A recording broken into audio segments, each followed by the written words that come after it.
All right, we're live. Welcome to Just About Anything, episode 13. What a weird setup we got here. You can take this and I don't know if you want to make this. You always do this to me. Yeah, because you can. So I remember thinking about that with the other one, and I did intend on doing something with it. And I still can. I still do. I just need to sit down and force myself not to do anything else and do that. But I don't know. There's something weird about I want everyone to be making stuff too. So when I am here in my head, I'm like, okay, this is theirs. Yeah. I don't want to be the guy that's like, all right, and I know you don't give a shit about that. I get that, but I don't know. It's just a weird thing, I guess. Well, because there's no money attached to anything that we're doing. Well, just to give context, we're talking about we recorded StarCraft episode, or it's not StarCraft, Star Wars episode 9 on our podcast, and I sent you the audio, and you can use it. Maybe it'll pop up on your channel. It will. And sure, or at least clips of it, or that's whatever. That's what I intend on doing with it. Similar to what you wanted to do with the one I just uploaded. Yeah, so I want to make a reaction video. This might be the reaction video. I'm not sure. That's okay. But I want to make a reaction video to Just About Anything episode 12 with Stephen Andreu. And I hope I'm pronouncing his last name. Yeah, I think so. I think so. He's great. Awesome dude. I could see him being on my podcast a whole lot. Definitely one of the most definitely one of the best depthy conversations I've had in a while. Yeah. So I enjoy those. Yeah, and he does the research on his own. He'll go down the rabbit hole, which is good. It's really good. Someone's got to do that. Yeah, relay it back to the people. Yeah. But no, it's just funny that this isn't a zero-sum game when it comes to audio recordings or video. Right. We're in the growth stage. You and me have. I was actually surprised you have 91 subscribers. Yes. That's I can't wait to hit 100 because I have a lot of really fun things planned for hitting 100 and doing some cool stuff. So, but I feel like I should start doing those weird campaign hey, once you get 100 here's all the cool stuff. Do you think those work? Yeah. Do you think telling people to subscribe and like your content works? No, not in the way of don't forget to hit the bell and blah, blah, blah. And I find myself doing that sometimes too. I think that's kind of it worked back in the day. It doesn't work anymore now. Yeah, I do think that because people didn't know. Right. People know, right? But I do think that having some kind of incentive or some kind of thing saying, hey, you guys helped me get to this milestone. Let's do something cool. That I think is fine. Do you think it's long-term content? What do you mean? If people click on this 2 years from now, will depends they on like how you that make video? It. Depends on what kind of milestone thing you do or some kind of celebration thing you do. You could make it like a Q&As are a big one that I've noticed a lot of people do. People will get to 100,000 subscribers, I'll do a Q&A. Those are always good because that's information about you or whoever it is that's doing it. So I can click on those 3 years down the line and still get information, content about. I find myself doing that sometimes. I just got into XQC. I haven't I just started watching all this stuff, and he's entertaining as hell.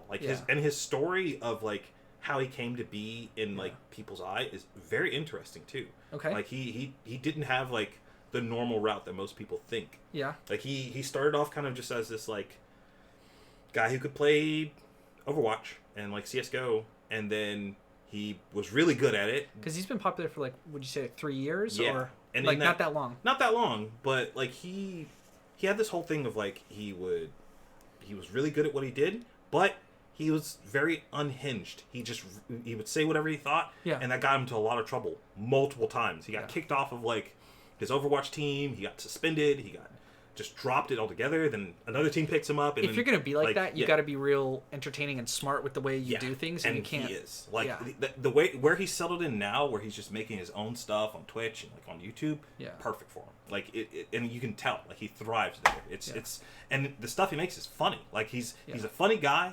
He appreciates intelligent conversation too. Sure. I don't know. There's something about a person who's not tied down to some company or something that is just appealing to most people, I would imagine. So and he's got that. So what you said the normal route. What is the normal route? Do you think now for people? Because this changed over. That's true. I guess the the daily grind of like pumping out videos or doing streams every day. That has not changed. More content, the better, because then you're catching the algorithm and you're riding that wave. And you'll like even the big guys like XQC, like he makes videos every day. Yep. Seems like it. He streams at least every day. I used to follow Criparian. Remember that guy? You know that guy? Crip. I think No Life Crip. Yeah. I've heard of him. I've never watched any of his stuff, but I've seen him on. Wait a minute, is that the younger guy? He's not younger. No, he's kind of older. He's kind of older. Okay, maybe. Yeah, I mean he doesn't look old. He's probably in his late 30s or 40s. Okay. Yeah. Maybe that's which is old for what we're doing. Like there's a group of people that I've been trying to follow. All of them. One of them, I think I've just kind of the stuff he's making now is just not really for me. Yeah. So I don't really keep up with it. But you're familiar with like Rooster Teeth, right? Rooster Teeth. Yeah. The guy, is that Red vs. Blue? Red vs. Blue and all that stuff. And, like they have like an anime weird thing out now. Ruby. Yeah, I'm just surprised they're still around. Yeah, they're definitely still around. But they had an offshoot company called Funhouse. Yeah. And was it 3 of them?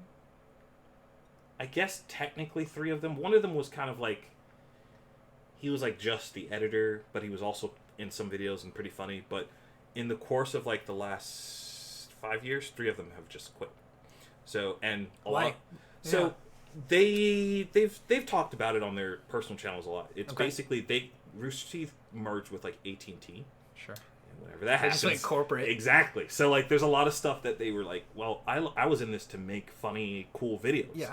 And now I'm like the manager of like these people that are making funny, cool videos. That's not why I got into this. So like they're like, all right, I want to get back to doing what I enjoyed doing, and I can because I have a following. So I just think if you, the way you get around that is like do what you want to do, and find the values in what you're doing. And I gotta do this 30 hours a week, and that's just how I have to do things. And that my 5 or 10 year long plan involves like you gotta adapt and stuff. But I want to keep doing what I like to do every day. Like I'm trying to buy myself out of a full-time job so that I can do whatever I want all day, because I know if you gave me just enough money that I could like survive or live, and I could just do the things I want to, read the books I want to, talk with my friends, like play card games or whatever. Like if I could just do whatever I wanted to all day, and that's what I would never get bored. Like I don't think so. Do you think you would get bored if? I don't think I would get bored. There's something good about the routine of work every day. There is. I think this is very personal for me. I think I get. This is gonna sound bad. I have a bad habit of doing this throughout the whole thing. I hate it. Every episode must contain that. That's the new line. Name of the podcast. This is gonna sound bad. This is gonna sound bad. But no, I get. Depressed is not the right word, but might be. It might be where like when I don't have something that I need to do or like a hard schedule for stuff. I get lost in my own head, I guess, is probably the better way. And so there's validity to having a set schedule. But I think that would change if I actually sat down and be like, okay, regardless of whatever, I work 8 hours today at my other job, like when I get home, I got 5 hours of work to do for this thing. Like if I section it out like that, I don't think I think you're describing like momentum. Like if you catch this, it's like working out. Like you go to the gym and like if you're going every week, you're going to go next week. Yep. But if you stop for a long period of time, it's there's so like hard. It's so even with the streams, like if I'll do like a stream on a Monday. Yeah. And then by Thursday, I could do another stream in the morning, but it's such a different time. You can make so many excuses for yourself to not do it, and I find myself doing that sometimes too. But talk to me through your logic of why you think streaming is worth the time commitment. I don't think it is. Okay, so for people our level. I mean, obviously, if you're making money. So the way I look at it is, why not? If you can, I got an answer to that. But okay, like it's like you're casting the widest possible net, I guess. So I intend on making both YouTube videos, and I want to at least stream once or twice a week, starting off just now. Nothing wild. I don't want to be on like streaming every day. I can't do that. Like my life is not conducive to that. But there are people that I know through Twitch and through Mixer and stuff that they've been streaming for years as well, and I've made friends and connections there. So if I were to just stop doing that altogether, I'd lose out on those connections that I have. This is very personal, I guess, for me. Yeah, it's not a universal rule. It's because I've already invested in that space, I guess, is the short and sweet answer. Yeah, I spent like almost 3 years making live streaming content and YouTube content. So if I were to just disappear from that landscape, it would be a little weird. If you enjoy it, like if it's something you look forward to every week, then fine. That's the weird thing, is it's both for me. Like, I enjoy it sometimes. Yeah, well, the thing is, there's definitely something to be said about, like, streaming to no one. And it's, for the people that start there and get to, like, where Pokemon and all those people are at, my hat goes off of them, because that's... I don't think that happens. I think that's, like... I mean, we don't see it. Yeah, obviously you would never see it, because you wouldn't be watching them at that point. But it's just... So, like, imagine her, like, put it in her case, how do you think she got started? How I think most streamers get started and hit it big is there's a demand for the kind of content they're doing. So I think when people who stream, and we've got a couple friends who do this, what you're doing is casting the widest net. Right. As you're saying, I don't think that's an effective where to put your focus. Really? Okay. That's like saying I want to get really strong, and then you like only do body weights. It's like you gotta focus, like get your arms going and like focus on the biceps so you can get bigger frames so that you can, like you gotta go at this with the method and with focus. And these people got big because there was demand to see these people. So I'll give you an example. Like there's people that build up their YouTube, like they have content. And then when they start live streaming, because they have a following online, now there's a demand for it. So if you already have a following, I think get the following first, and then live stream. But I don't think doing the live stream gains the following unless you're the best in the world at the game, or you get the new games and you're hilarious and you're just. But then there's always a demand for if you're hilarious. Like if you're extraordinarily funny, you can get big. Yeah. Because there's demand for it. Like, Disrespect is like that. Dr. Disrespect. Like, anybody that has, like, a persona, I guess. Yeah. Like... Yeah. But I don't have that, and you don't have that. Because if you had that, you would already be doing it. And same... I mean... What's weird is I've noticed... We gotta be more subtle with this, Joe. No. Like you and me, the way we're going to... Yeah. What's weird is if I look back at some of my But I don't think Joe Rogan would do well in comedy if it wasn't for... Because he's not the funniest comedian. I don't think so. But he's hilarious, and the way he's like... Watching his stand-up, it's like seeing a friend who I've seen hundreds of hours of content hanging out with him, and then I watch him, like, all those times he was stoned thinking of stuff, and then he writes it down. And so when he's doing a Netflix special, it's like my buddy up there, and I almost know how he's thinking. Yeah. That makes it funnier. But if you compare his jokes to someone who's actually, like, really funny, like... So I think the point there is he got a following first. Right. Am I onto something there? Do you see? I think Joe Rogan got a following from so many different... Yeah, he's hit it big in like 5 or 6 different areas. Like the guy... The MMA, the UFC. MMA, Fear Factor, like those are things like that. Regardless of whether or not you even knew anything about his MMA, if you saw, that's the dude that was on Fear Factor, he's doing stand-up, I got $50. Yeah, I want to see that. And vice versa. Like, if you were just watching MMA, you're like, oh, that's the dude that does commentating. And he's doing what? He kills it in every one of those arenas. Except for comedy. I would say he's funny. Yeah. He's one of my favorite comedians, but he's not even in that yeah, he's not Dave Chappelle funny. Right. He's not Jim Gaffigan. I don't know if Jim Gaffigan's a good example. He's not that funny to me. Not to me. He's a good comedian. He's just not in the top 5 for me. Yeah, I mean, but if you take like the top 5 comedians of all time, like he's no Bill Burr. No.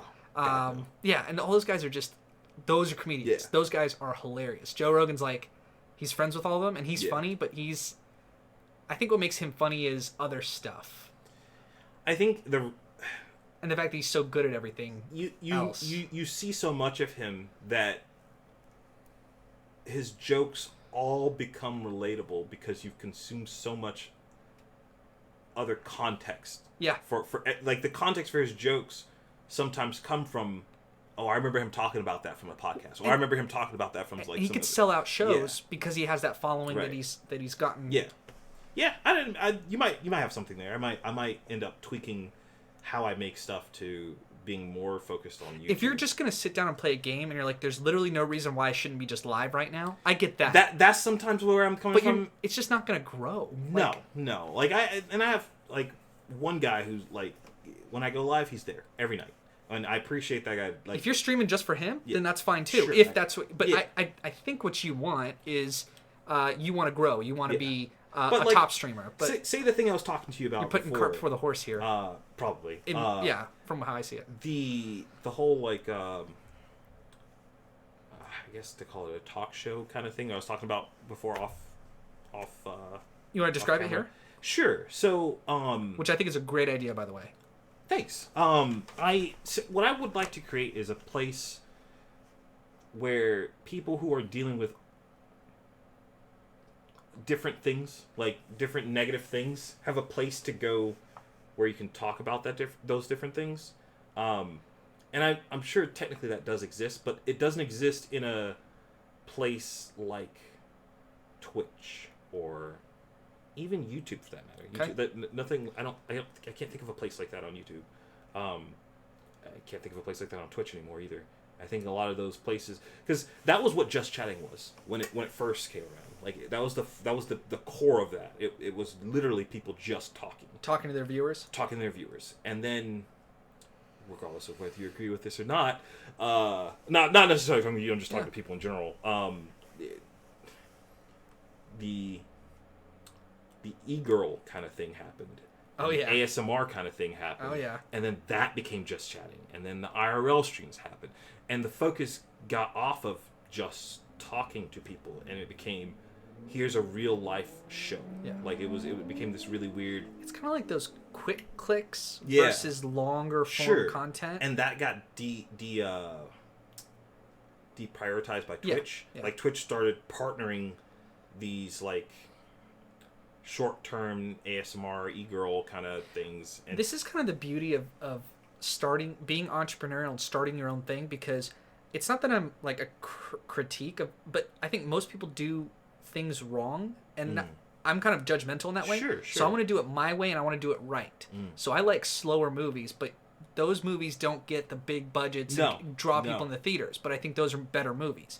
You know what does is the quick Marvel movies that come out every 3 months, which don't even have to be good movies or not. No. And so I've talked about that a ton on my podcast. In the same way with the Twitch stuff, I think what you're saying is you want to do something a little bit with in-depth, like a better form of a show of content that's a little bit more thought out. Right. And I don't think you're ever going to hit number one on trending. No. By doing that, but you're going to be doing what's real and what's right. What I think is, you can establish that niche for yourself, that market that you can definitely tap into. Yeah. I think the internet's big, dude. It's real big. I feel like it's smaller than it really is, and it's most likely because I don't challenge myself enough to go and watch stuff that I definitely wouldn't like. It wouldn't be in my recommended like tab. Like it's not going to be in my recommended list, I should do that more. I guess that's not true, actually. Now that I think about it, the last couple of nights I've been digging through YouTube, it's always been like this. I've been on this kick of this channel called Kento Bento. Okay. He does like these. What does he talk about? All kinds of really cool videos about like it usually revolves around like Asian history essentially. Yeah. But it's more of like, this was the like biggest bank heist in all of China. Like, and none of us have heard of it. No, I've never heard of this stuff. Yeah. And like he goes in detail of like how they managed to do this, and they timed it with this That's holiday, awesome. and they like hacked the printer so that they couldn't get in, like they couldn't see that them stealing all this money, and it was, I was just like, this is interesting to me. Dude, there's so many good stories out there. Yeah. And that you've never heard of, but then also the presentation of those stories. You can almost present something boring that happened in history, Dude. and you can make it like someone who's really good at explaining it, or really good creative video. I don't know anything about this guy, but if he does it, it's like animated and like his presentation's on point. It's that's really good. Awesome. Yeah, that's awesome. I've been watching speedrun documentaries. Okay. And so Summoning Salt. Do you know who that is? No. So I'm not familiar with most speedrun stuff. So I'm not okay. big into speedrunning either. But when the guy uses this just music that's so good, his voice, what he chooses to show you, and the significance of it, and he shows you like the real reactions of people when they hit and kind of the significance of why you're watching some dude grind the same thing for like 100 hours, and the significance of it and what it means for the game, and all nostalgic games from when I was like Super Mario Sunshine and Super like Mario Kart, and like it's just so cool to see people like really running a racing game is interesting to me. Yeah, but it's crazy what the things they can find, and he does real good music that makes you he draws out all the right emotions and everything. I gotta watch that then. Super interesting. What was the channel again? Summoning Salt. Summoning Salt. I'll send it to you. That's cool. It's and like everyone out there, if you're watching it, you should go watch that too. And that's kind of how these things spread. That's how I want my content to spread. Is I hope it's good enough so that people talk about it and go, they talked about this, or they had this take. I was listening to an interview of the guy that runs the Internet Historian channel. I was saying about that. Yeah. He did the whole Fallout 76 video, and then he did he had a video called Business is Serious, which is funny. Okay. It was just literally how many times the internet has just ruined serious like businesses, like trying to do something like corporate-y, and like the internet gets a hold of it and they're just like, all right, we're gonna fuck this up, like, and every single time they one of them was like a internet or a business conference where they had a live Twitter feed of like this hashtag on like all these screens throughout this conference center. It's just dicks. And then this one guy was like, he goes to Reddit, he's like, I've come to you at my time of need. Here's the hashtag. Like, send it in, boys. And then it's just like dicks. It's like these people like, my dad never had the big man talk with me. How do I make baby? Like, just like on a feed in this conference center. And it just, but like he goes, and the way he like from start to finish, just kind of like, it's like chronicalizes. What's the word I'm looking for? Chronicalizes? I don't think chronicalizes. Chronicles? Chronicles, I think is the word. Yeah. Chronology? Something like that. Chronocross? I think Chronicles is it.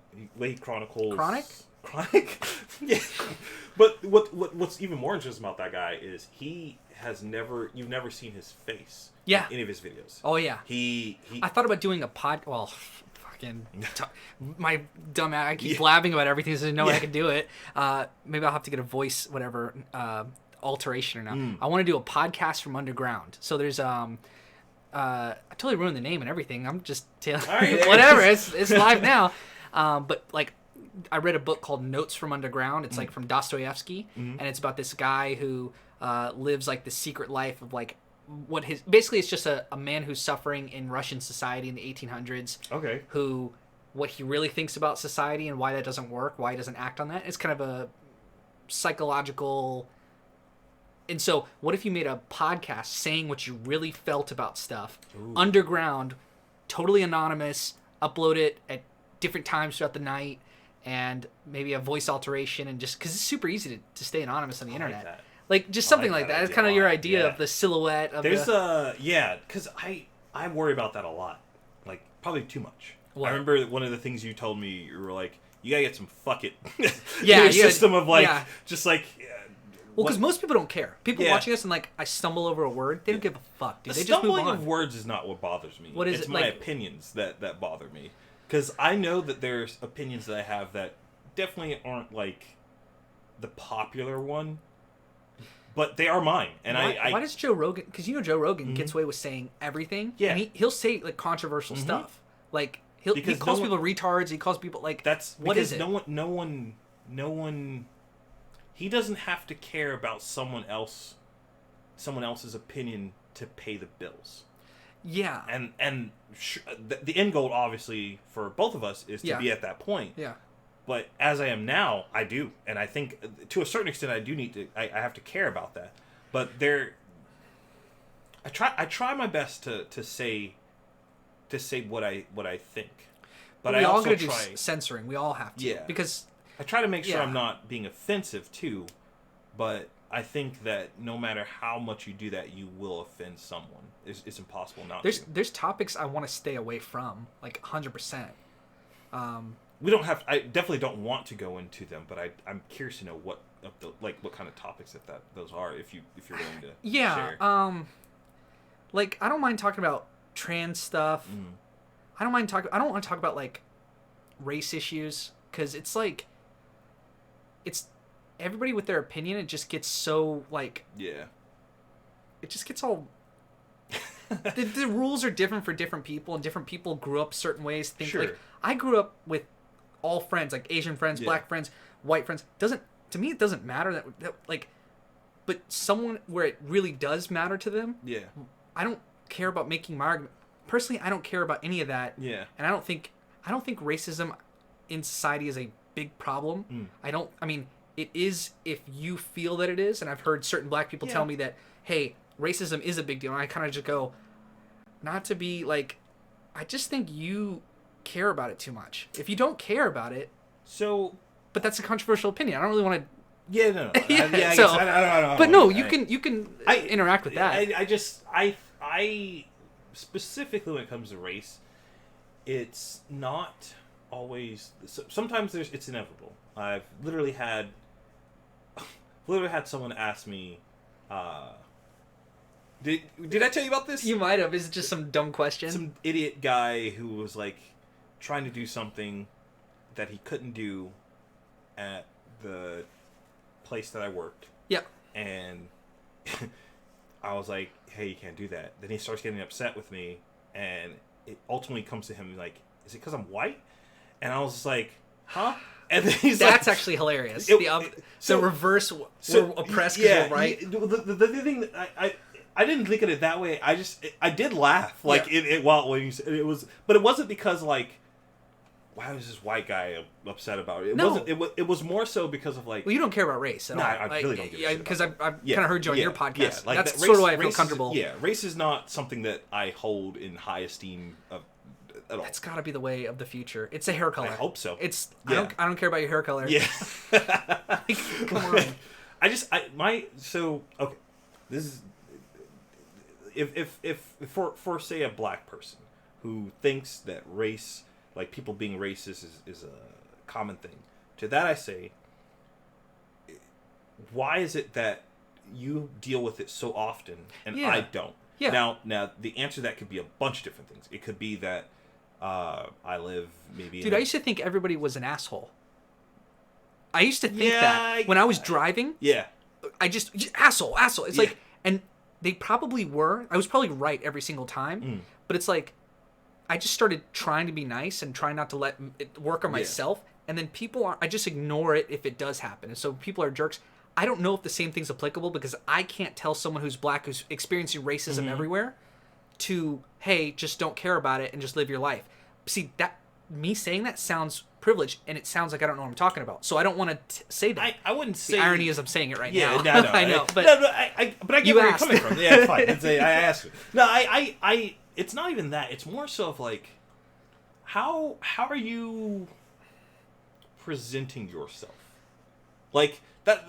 Whenever I see somebody who's like really like the stereotypical like sagging jeans, like you've got the bandana in your back pocket, you're you're presenting yourself as a criminal. Like, so people are gonna make those assumptions. Like, I'm not saying that you shouldn't present yourself in the way that you want to, but if you really want to do that, then don't be surprised when people treat you that way. Like, that's it. And if you want to do that, I cannot stress, do it. Be you, but don't act surprised. That's my thing. It's like it's common sense. And it's not about race. Can I ask you a very controversial question? Sure, go for it. I'm so sorry. Please don't. I didn't say this. He's a good person. We're a safe place. I'm vouching for him for whatever he's gonna say. I am not supposed to say this. It's okay. Do you think that black people in America have a victim complex? That some of them. And that was a very general. I shouldn't have said it that way. But I know where you're coming from with that question, and I think that there's a large. I'm never gonna say yes or no because it's not my place to. I think that it's weird because I think sometimes it's justified, but sometimes it's not. And people's individual decisions determine whether or not it is and isn't.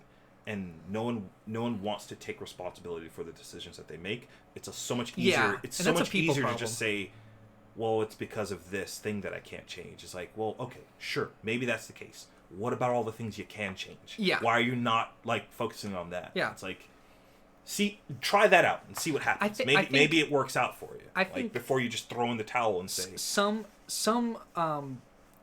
I don't want to say it's just a people thing. So it's not just some black people, but it's just some black people will say they don't like because I'm black. But it's like you're viewing that almost like a negative, like a self-imposed, like it's like the same logic applies to they don't like me because I'm a short man, so girls don't like me. It's like, wait, you've just put being black and being short as the same thing and as a negative. Yeah. So that's almost I don't want to say victimizing, but that is, it's like you're black, just you are a person, like you own it. Like but you came in last place in the race before you even started. Like you how didn't even viewed it. Yeah, like you didn't even give yourself a chance. I don't like when people put black people, minorities, and white people all together, or sorry, not white people, women all together, and it's like the white man is like up here and like everyone else is down here. It's like, wait, aren't we like wasn't this solved like in the 70s or the 60s when people said we're all equal, doesn't matter the content of your character? I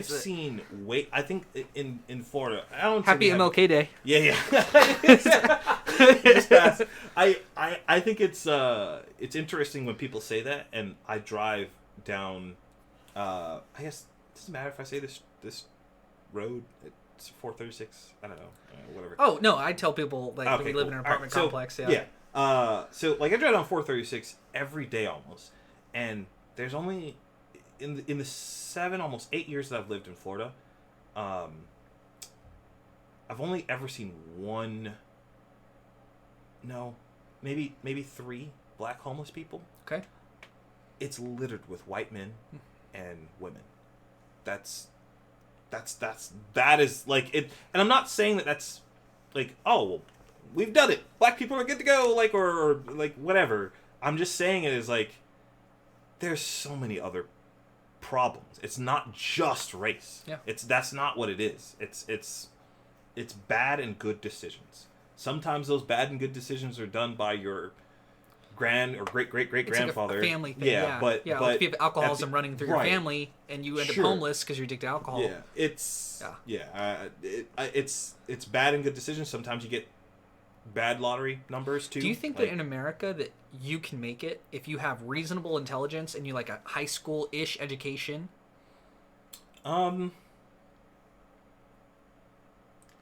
Yeah, you the biggest thing is not, to me anyway, is not necessarily the education. It's about the places that you get your knowledge, or the people that you surround yourself with. A lot of it's people. Yeah. Which it's like a weird paradox where you both choose the people you're around, but also a lot of times you don't. Can't, yeah.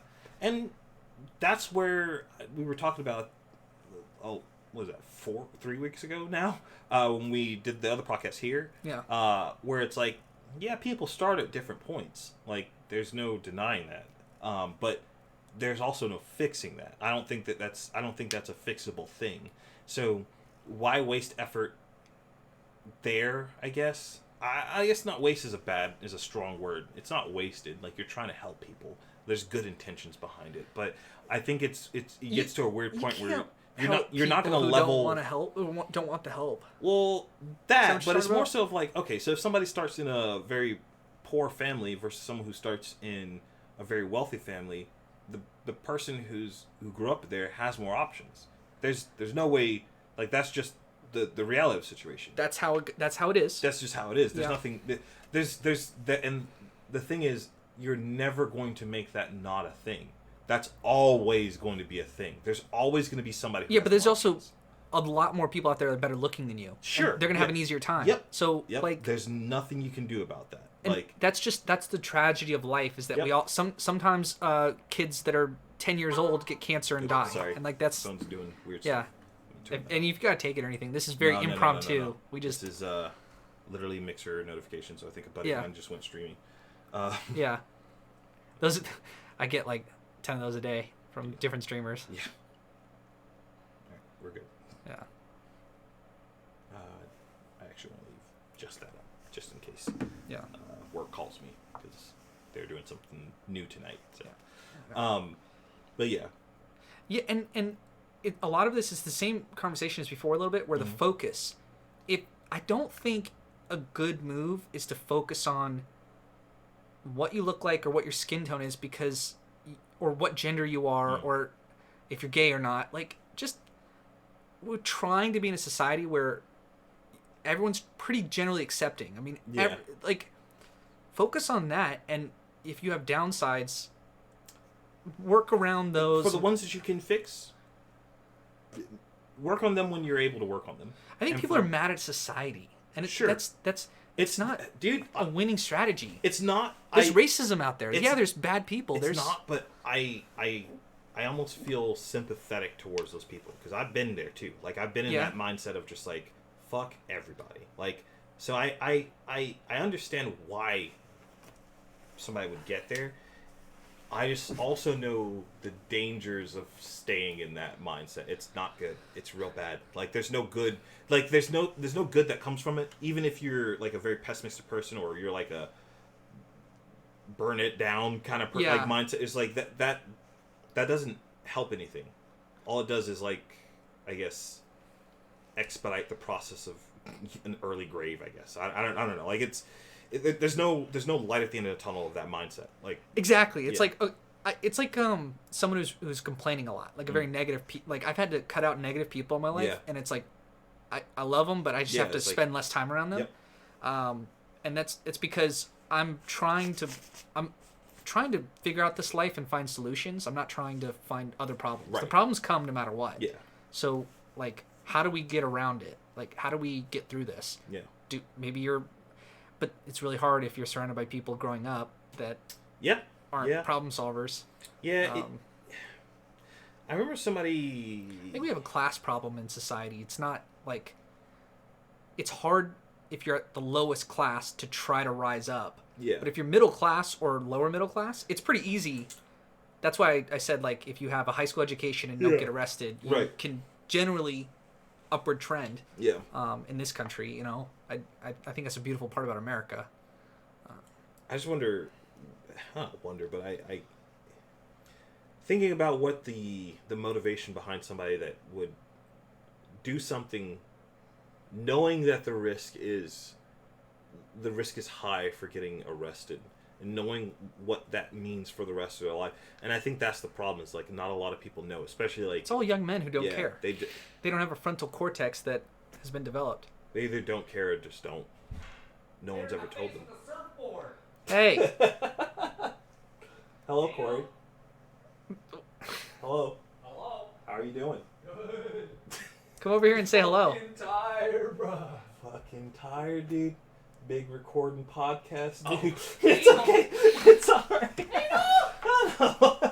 You can't get any more controversial than Mr. Corey over there. Yeah. It's great. There's other stuff I really don't want to talk about. Let's keep going with what we were talking.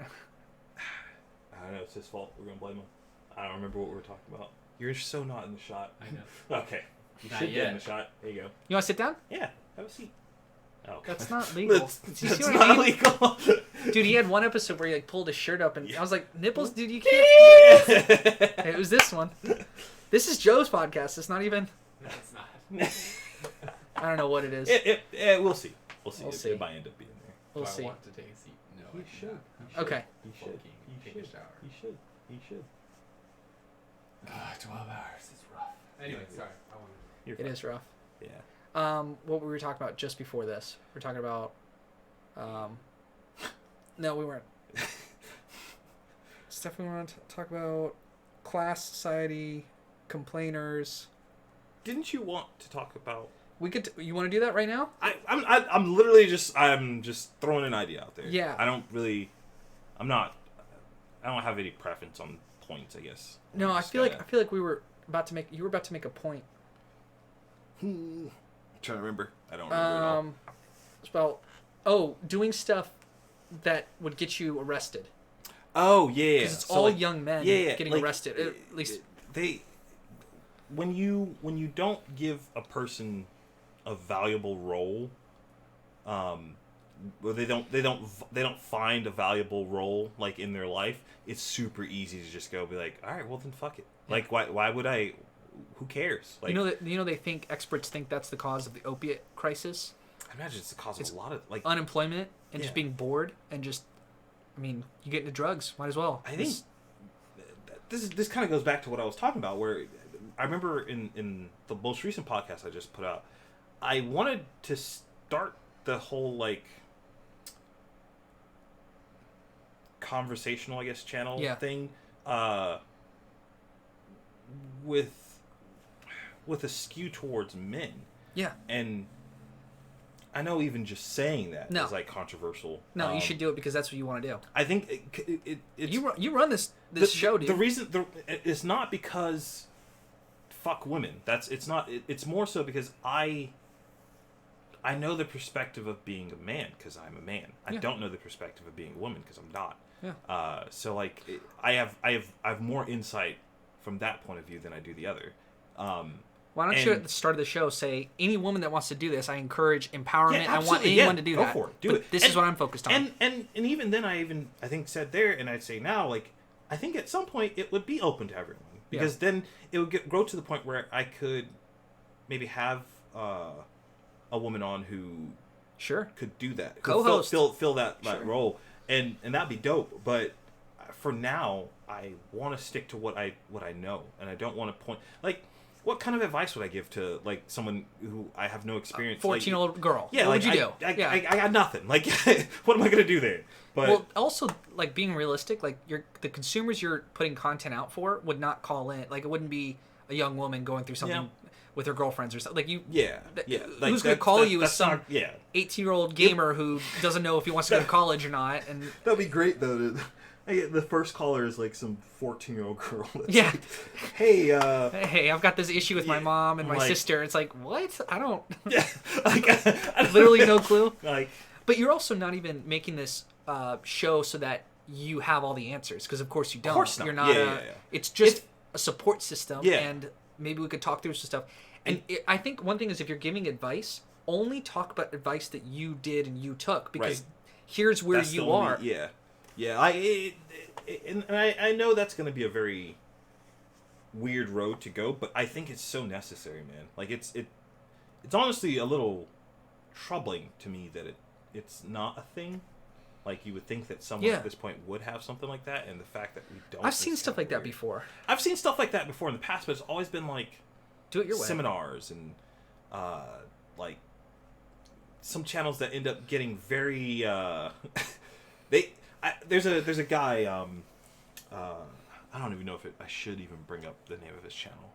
Yeah, he's not a bad person. It's just, it's like Max Butterfield, I think is the name of the channel, where he started off what seems like, in my perspective. Yeah. But over time, it ended up skewing very political. I don't care about the politics of it. I don't give a shit about that. All I care about are I like it if it's smart people, but not if it's just your opinion. Yeah, like I don't like you. The topic of like men and women and stuff like that. Sure, that's gonna come up, but I'm not here to argue about like abortion. That's not what I'm talking about. Yeah. Like I'm talking about the kid that ends up like going and shooting up a school and figuring out why.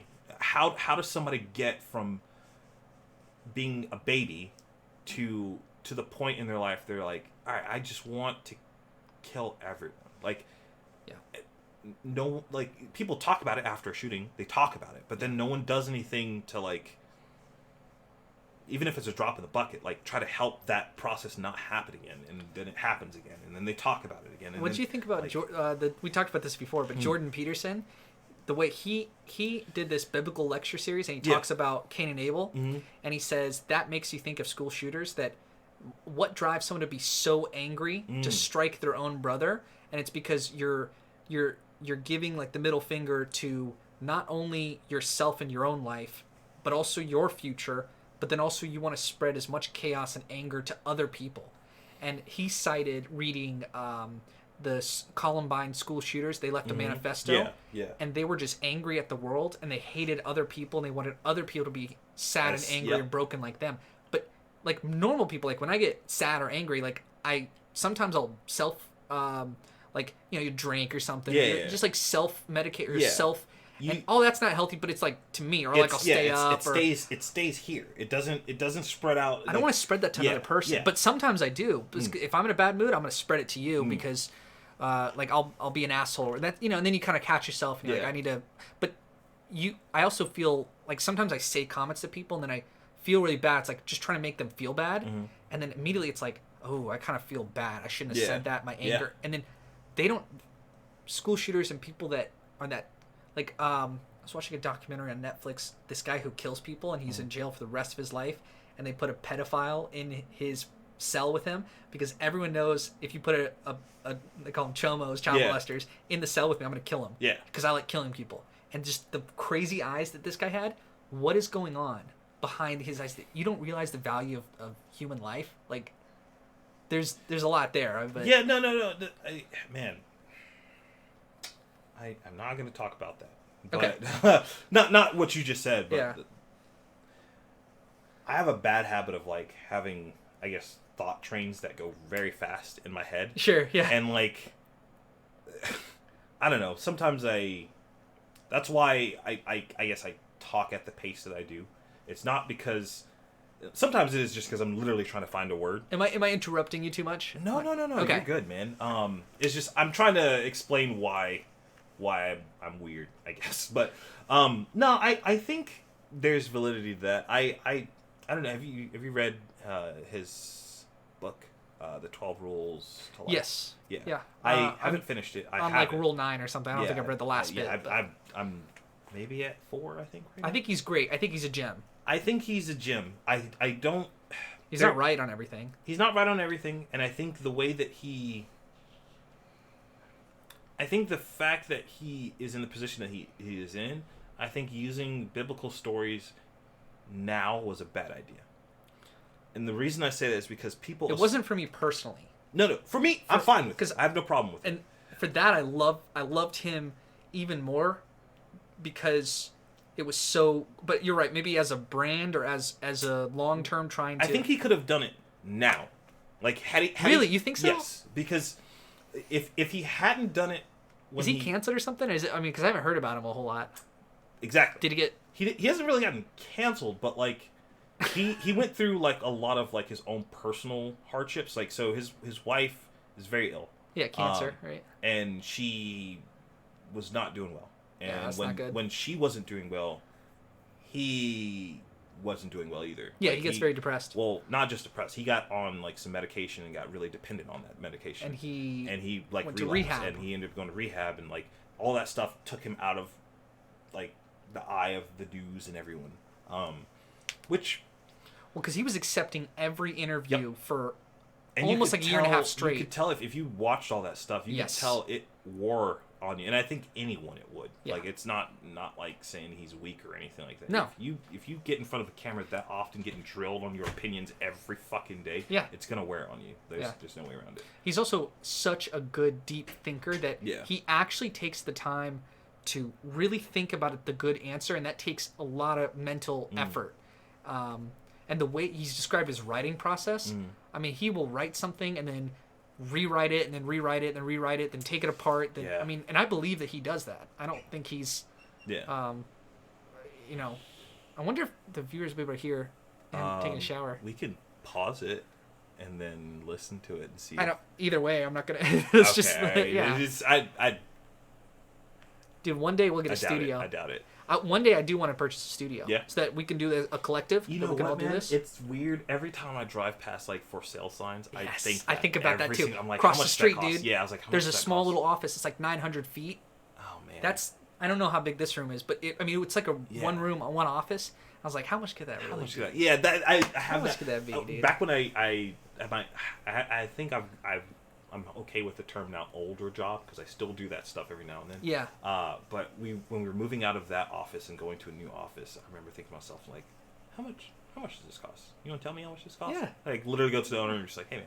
Because do you think it'd be more or less than rent? Oh, it's way more. Way more? Yeah. It is way more, unfortunately. Why? Because there's things that like. Well, it also depends on where you're renting. Like if you're renting like an actual this office is 2 space. bedrooms and 1 bathroom and a kitchen. You know, like a normal apartment complex. So, you know, we pay like. How much do we pay? It's like $1,200. So would you pay for this space for an office? Would you pay $1,200 a month? Maybe it's around the same. Maybe it is. I don't know. I've never really thought. Genuinely asking. My view of rent in Florida is so skewed because of like how much I pay. It's absurd. I know that most people's rent are around what you're like $1,200, but like we might pay a little more. But like. Corey usually does that. I just give him money. So here you go. Yeah, he can just lie for all I know. I'm like, okay. Yeah, cool. I pay just over half of that. We might That's pay why. 14. We might pay 14. Then I pay around. You pay half? That. Yeah. But you talking just you or No. you? No. Well, that's really good. The caveat is that place is not nice. It gets the job done, like, and it allows both myself and my brother to like save up so that bunch of dudes. You guys are who cares, right? Yeah. So, but like, and I say the place. Our place is nice. Like inside, it's okay. I wouldn't say it's like lavish, but it's nice. Like, I would call it just about this quality. A little bit. I mean, maybe a little bit less because it's older. It's an older building, right? So like, there's things about it that show its age, but. Even that, I know for a fact that equivalent quality would cost double what we're paying. And the only reason we're paying for that is because we got in 7 years ago. When the housing market here was in a much better state, and we just got really lucky. And I know at some point we're going to get out of there. I honestly I'm thinking that this is the last year we'll be there. We'll probably move out of there soon. At the end of this year, find something else. Just because we need more space. Both of us have outgrown that space. You guys got lots of stuff. Like way too much stuff. Yeah. Like he has a lot of stuff that he sells online. I have a lot of equipment that like it's very cramped in there to shoot those podcasts. And I think what I have is great. I love the setup. I just don't like that the setup takes up more than half of my living room. You can't have a kitchen so table. like I don't like that. But I don't know how we got to talking about rent. Well, I mean, we're something I always get so inspired by whenever I see you because I get so happy that when you upload a new video and I get to click on it and watch through it, and it's just the entrepreneurial spirit. That reverbs so hard that you have no idea. Yeah. Like it's like so that's something that I guess almost makes me want to not do the streams as often. I know we were talking about that a little bit ago, but like you don't get that reverb from streaming. In fact, it's quiet. And it gets dampening sometimes. Yeah. And it's just like I know because I've done all that. I've done streaming, and another thing like that is on YouTube. I don't think you should do Let's Plays. Really? Well, I mean, the first episode might get 100, 200 views for a but no one's watching part 16. Yeah. So when I think of Let's Plays, I know exactly what you're talking about. Like when people like do GTA, the fucking like role playing thing. Skyrim. No, I would never do that. Okay. My thing is 3 tops. That's it.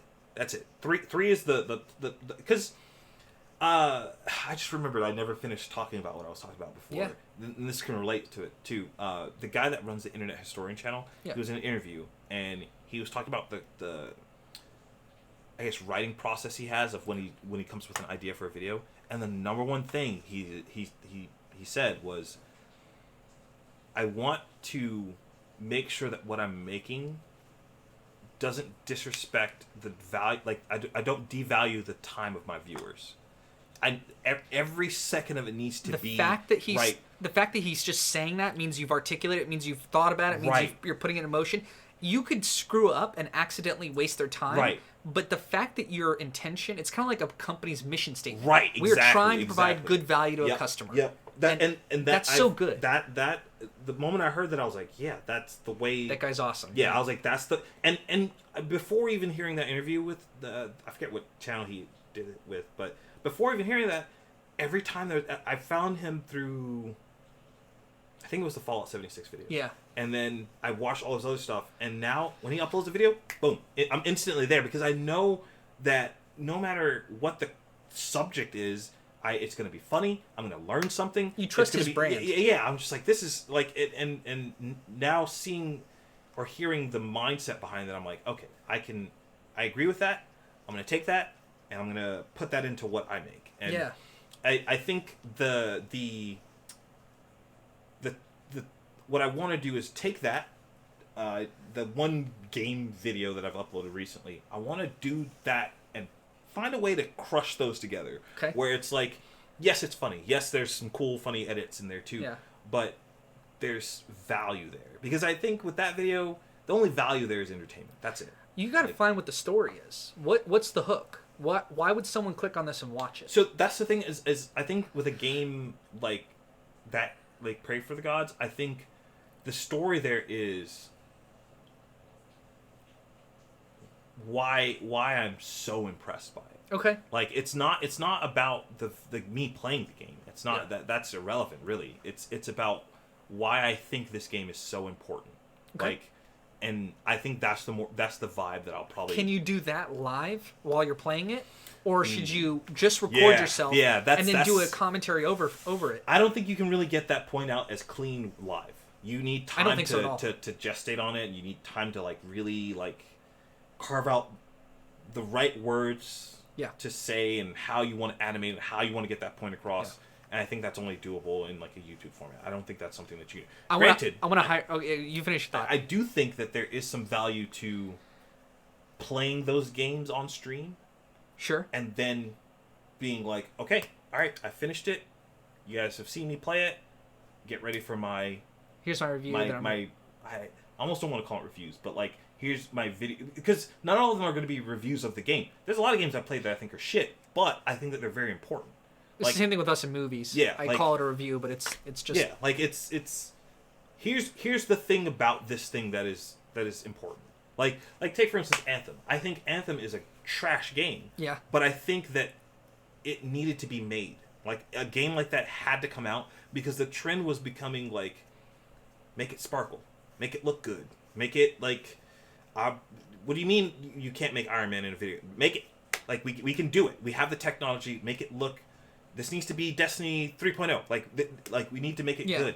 And that game came out at a time where people I think went, oh wait, that's not important. Like, who gives a shit about like? And so your what meta, it looks like. it's like your meta analysis. Right. You're not just looking at the game. You're looking at what that game meant. And you know what's so cool is that if you record your thoughts, because you're not going to think about this even in 3 or 4 months, but you will this month or like pray to the gods. Yeah. You won't be thinking about that a year from now necessarily. Yeah. You're gonna have the same thoughts you did, and then you're documenting it. You're uploading it. Right. And then 2 years from now, someone's gonna look back and be like, "That's the coolest thing." Yeah. I didn't even see that game, or at least I heard about it. Yeah. This is I bought it. I played it. I put it away. I never touched it again. Now I'm finding Joe, who I've been following, and he's talking about this game. That's cool. And it's like those speedrunning documentaries. Yeah, about it doesn't matter games. like what the actual game was. It's about like.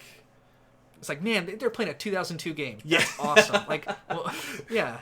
God, I don't even know what I was playing in 2002. I was what, 12? I was like. GameCube was out. Did you get a GameCube? I did have a GameCube. PS2? I did have a PS2. PS2 might have even been. Was PS2 I think I know what I was doing. I was playing Ghost Recon Advanced Warfighter. That was the first game I ever played online and had like a group of people that I was like, yo, I got my clan. We're doing tournaments and stuff, dude. Yeah, it was always the coolest thing. That was so bad back then. Yeah. God, I miss that game. I miss what online gaming used to be back then. Sure. It's never going to be It's never going to be that way. Yeah. New people in. It's like social media. Social media used to be really cool to interact with. Yep. Or AIM, Instant Messenger. Yep. You put your status, your way status. Dude, that was so cool. I got grounded through AIM. Yeah. I got in trouble too because I would type curse words and then no. This is a great story. I remember being, I think I was either sophomore or junior in high school, and my girlfriend at the time, I remember getting her a webcam and having a webcam myself. I'd lock that fucking door, dude.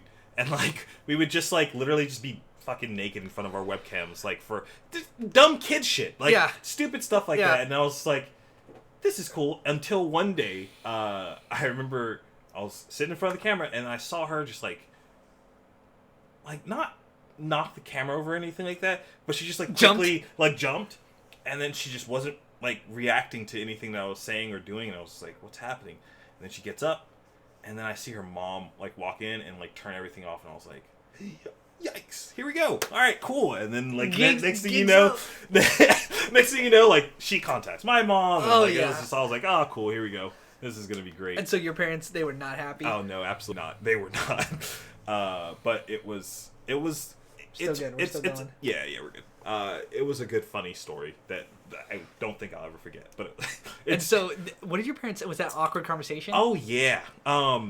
So because you're sitting there like, oh shit. It's like, come on, he's like. Oh no. Also, I would like to point out let's assume I'm a sophomore. How old are you when you're a sophomore? Like 16. 16? Yeah. Yeah. All right. Come on. Like right. Like that's a normal. I did a lot of stupid shit. Yeah. Exactly like that. Yeah. Not exactly that, but just different stuff. Dude. Dude, I didn't even want to say it. But the amount of just like, my girlfriend was in college, dude. Just like sending texts that I'm just like, there's no way. Yeah. Like, you're just drunk and horny, and you're just like, oh no. I hope these get destroyed. Yeah. Forever. Yeah. The best thing I love about Just cringy stuff.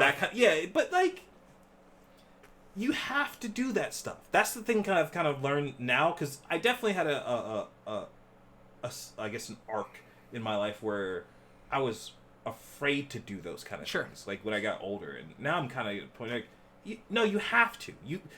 Like, both growing up, dude, when you're like 40, you're gonna do some cringy shit too. You can't. So you shouldn't judge other people too hard, because you don't know. You shouldn't judge yourself too hard either. Like if you did something, like if you screw up, because I do public speaking now. Mm-hmm. I said it like I just go in front of people and speak like a blazer, like I'm a motivational speaker. I got the fucking little string microphone walking. I definitely don't do that. Stage. Nobody wants to hear me for that long. TED Talk. No, but I do at my work do speaking in front of people, and sometimes I will say the wrong thing and I'll like beat myself. I just you're in the moment. You did the best you could with the information you had.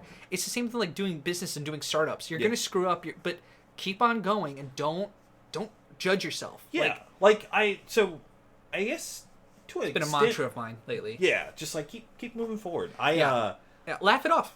Yeah, I made a flub this past weekend. I'm trying my best to keep this anonymous or keep. Yeah, separate work life. I think and... I think though. Oh, sorry, dude. We took your chair. You can have this back. Get fucked, dude. He's just like, no. I'm playing Path Dude, Next every time I make fun of Corey, every time I make fun of Corey, I'm punching down. Yeah. God damn it. Yeah. Oh no. The video. Is this screwed up? Yeah. Why? There hasn't been video since I walked in. Oh no. Wait. No. It's frozen sure at it's Michael's We still have stupid audio. face. And that's important. So Hold on. Wait. No. Don't hit that. Right click on the Brio. On the yeah. Oh, there it is. It's back. Okay, good. Maybe it recorded it correctly. I'm sure it did. Hopefully it did. I'm not sure it did, but We'll find out. whatever. It's relevant. Whatever. We got audio of all this too, so it could just be an upload. Yeah. My first couple videos were so ugly with the thumbnail. Oh yeah. I know. Those are the videos that I like, because I'm the guy that while I'm doing anything at work, I have YouTube Premium. Yep. I put on a YouTube video. Whoa, I don't have YouTube Premium. It's $10. Like everything's just $10, dude. That's true. Yeah. That is literally what my brother tells me every day. Although I said this, I just bought Crunchyroll today. Like, so that's total unnecessary $8 a month. Actually, new anime show coming out. I'm gonna do a show on anime. So there you go. It's a free plug. I almost don't want to be a part, but I want to sit in and watch it. You know what? No, I'm gonna watch it when it comes out. I'll just watch it when it comes out. Yeah.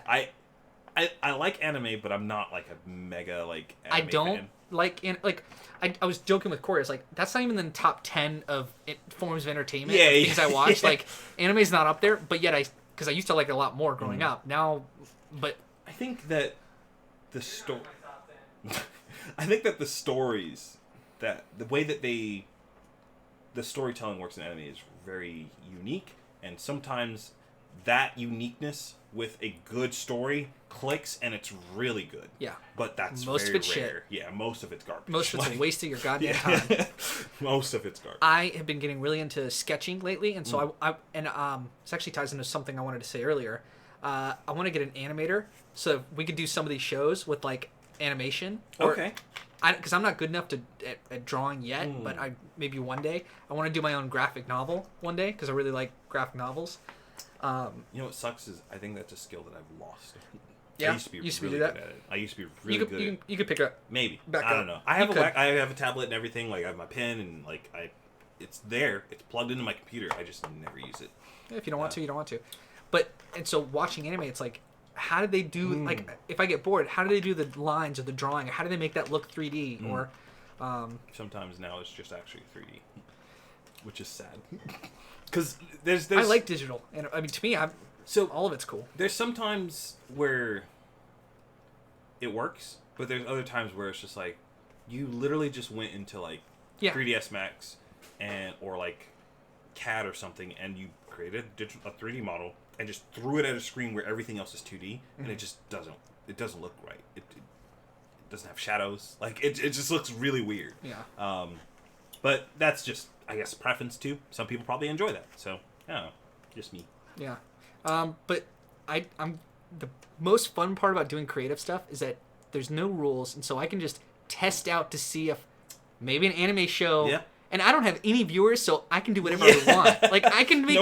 No one's like, hey, do this, or hey, I don't like that. Like, I don't think creators value that enough. Like this video is meant to only capture 20% of my audience that's interested. Like most people try to just do videos that get the most amount of hits. Yeah. And they try to use bullshit clickbait.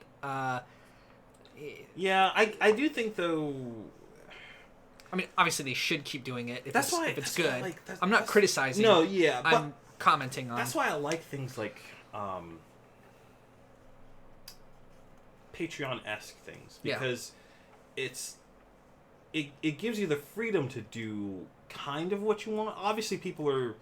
It's such a good exchange. Yeah, it's like if you like it, like give me money, cool, appreciate it. But like I'm gonna continue making things that I want to make. Yeah. Hopefully that lines up with you. If it does, great, perfect. If it doesn't, no problem. That's like, literally the future like, of business yeah. and consumerism in the internet age. Because what we're selling is not products, we're selling attention. Do you want to put your attention on us, on me? Like on this podcast, there might be certain people that watch it just because you're on it, and only because of you. And they hear me and they're like, "Oh, he's fine, whatever." Yeah. But I really am here just for Joe, and that whatever commodity that is. I mean, because we're not making a product or service here. You're making entertainment. You're making information passing. Like I'll watch Joe Rogan if he has a guest that I have no idea who they are because I trust that he chose. That's kind of his brand or whatever. I've gotten worse at that. Okay. I think that's it. I need to not do that because I think it leads to me being a little bit more closed-minded. Which part? Just like sometimes I'll see a guest and I'll go, I'll pass on this one. Like I do that a lot. Where do you find that you're probably switching your attention to something that you actually want to, like a YouTube video that came up from new creator? Yeah, that's true. I mean, like I said earlier, I've been watching a lot of XQC stuff, so it's probably that and dude has so many fucking names online. It's wild that he is popular. Oh yeah. Yeah. It's like Penguin Zero. It's a stupid name, but the guy is. I don't know how to describe it. His name's Charlie. Okay. But he streams as well, obviously, and then he makes these really interesting videos called like moist meters, where he has like a scale for like movies and video games and like all kind of different stuff. But the way that he delivers every line, it's almost like a dude who just doesn't care. But he obviously does, like otherwise he wouldn't be doing it. Yeah. But he's just a very monotone kind of guy. He's like, "What's up, guys? Today we're gonna do a moist meter on Dragon Ball Z Kakarot. Game's the easiest game I ever played in my entire life." Like he has that like delivery, and it's just I don't know. It's funny, but he also is like one of the only YouTubers who is still around who like he started his whole thing without making a dime. Yeah. Every cent that he made went to like a dog charity Okay. kind of organization. Yeah. And that was just his beginnings on like YouTube. Sure. Was just pumping that stuff out. He makes money now through like patrons, and he has a podcast with some friends. This is a leverage game. Leverage is more important than money. Yeah. If someone wanted to give me like money right now for what I do, I go, no, don't do that. Yeah, just tell like 100 people. Yep. Like, I'd rather you tell more people than you give me money right now. Yeah, I've got a job. I'm going to take care of myself until I can get enough people. And part of it is it's on me to get to provide the right kinds of stuff that you guys want, whoever the you guys is, finding who that is. And okay, I got to make that kind of stuff that caters towards what you want while doing what I want. And that's why it's such a good, perfect ecosystem. And it's archival. So people can pick this up 3 years from now. I mean, we're playing the long game here. You and me should be thinking long term. What's 10 years look like? Gary Vee, the guy I've been telling you about, that entrepreneur, dude, his whole plan is to buy the Jets, win a Super Bowl. This is a guy he was born in Belarus, came over as an immigrant, worked at a liquor store until he was like 30, and then he wants to buy the Jets. Like, it's insane. You want to buy $1 billion?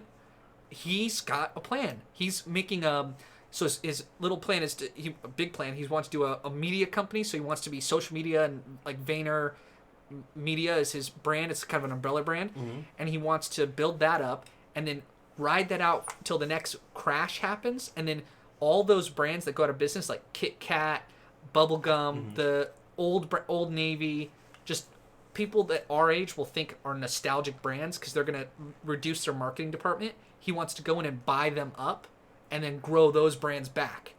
So he's like, the next crash won't happen for another like 5 to 7 years. Yeah. So I'm holding off till then. I do remember reading a bunch of articles about like people who know about that stuff more than me, but granted this is articles, so they put their spin on it too. Yeah.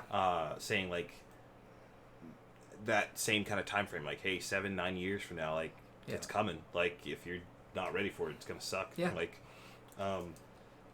everyone get your savings. Yeah. Love of God.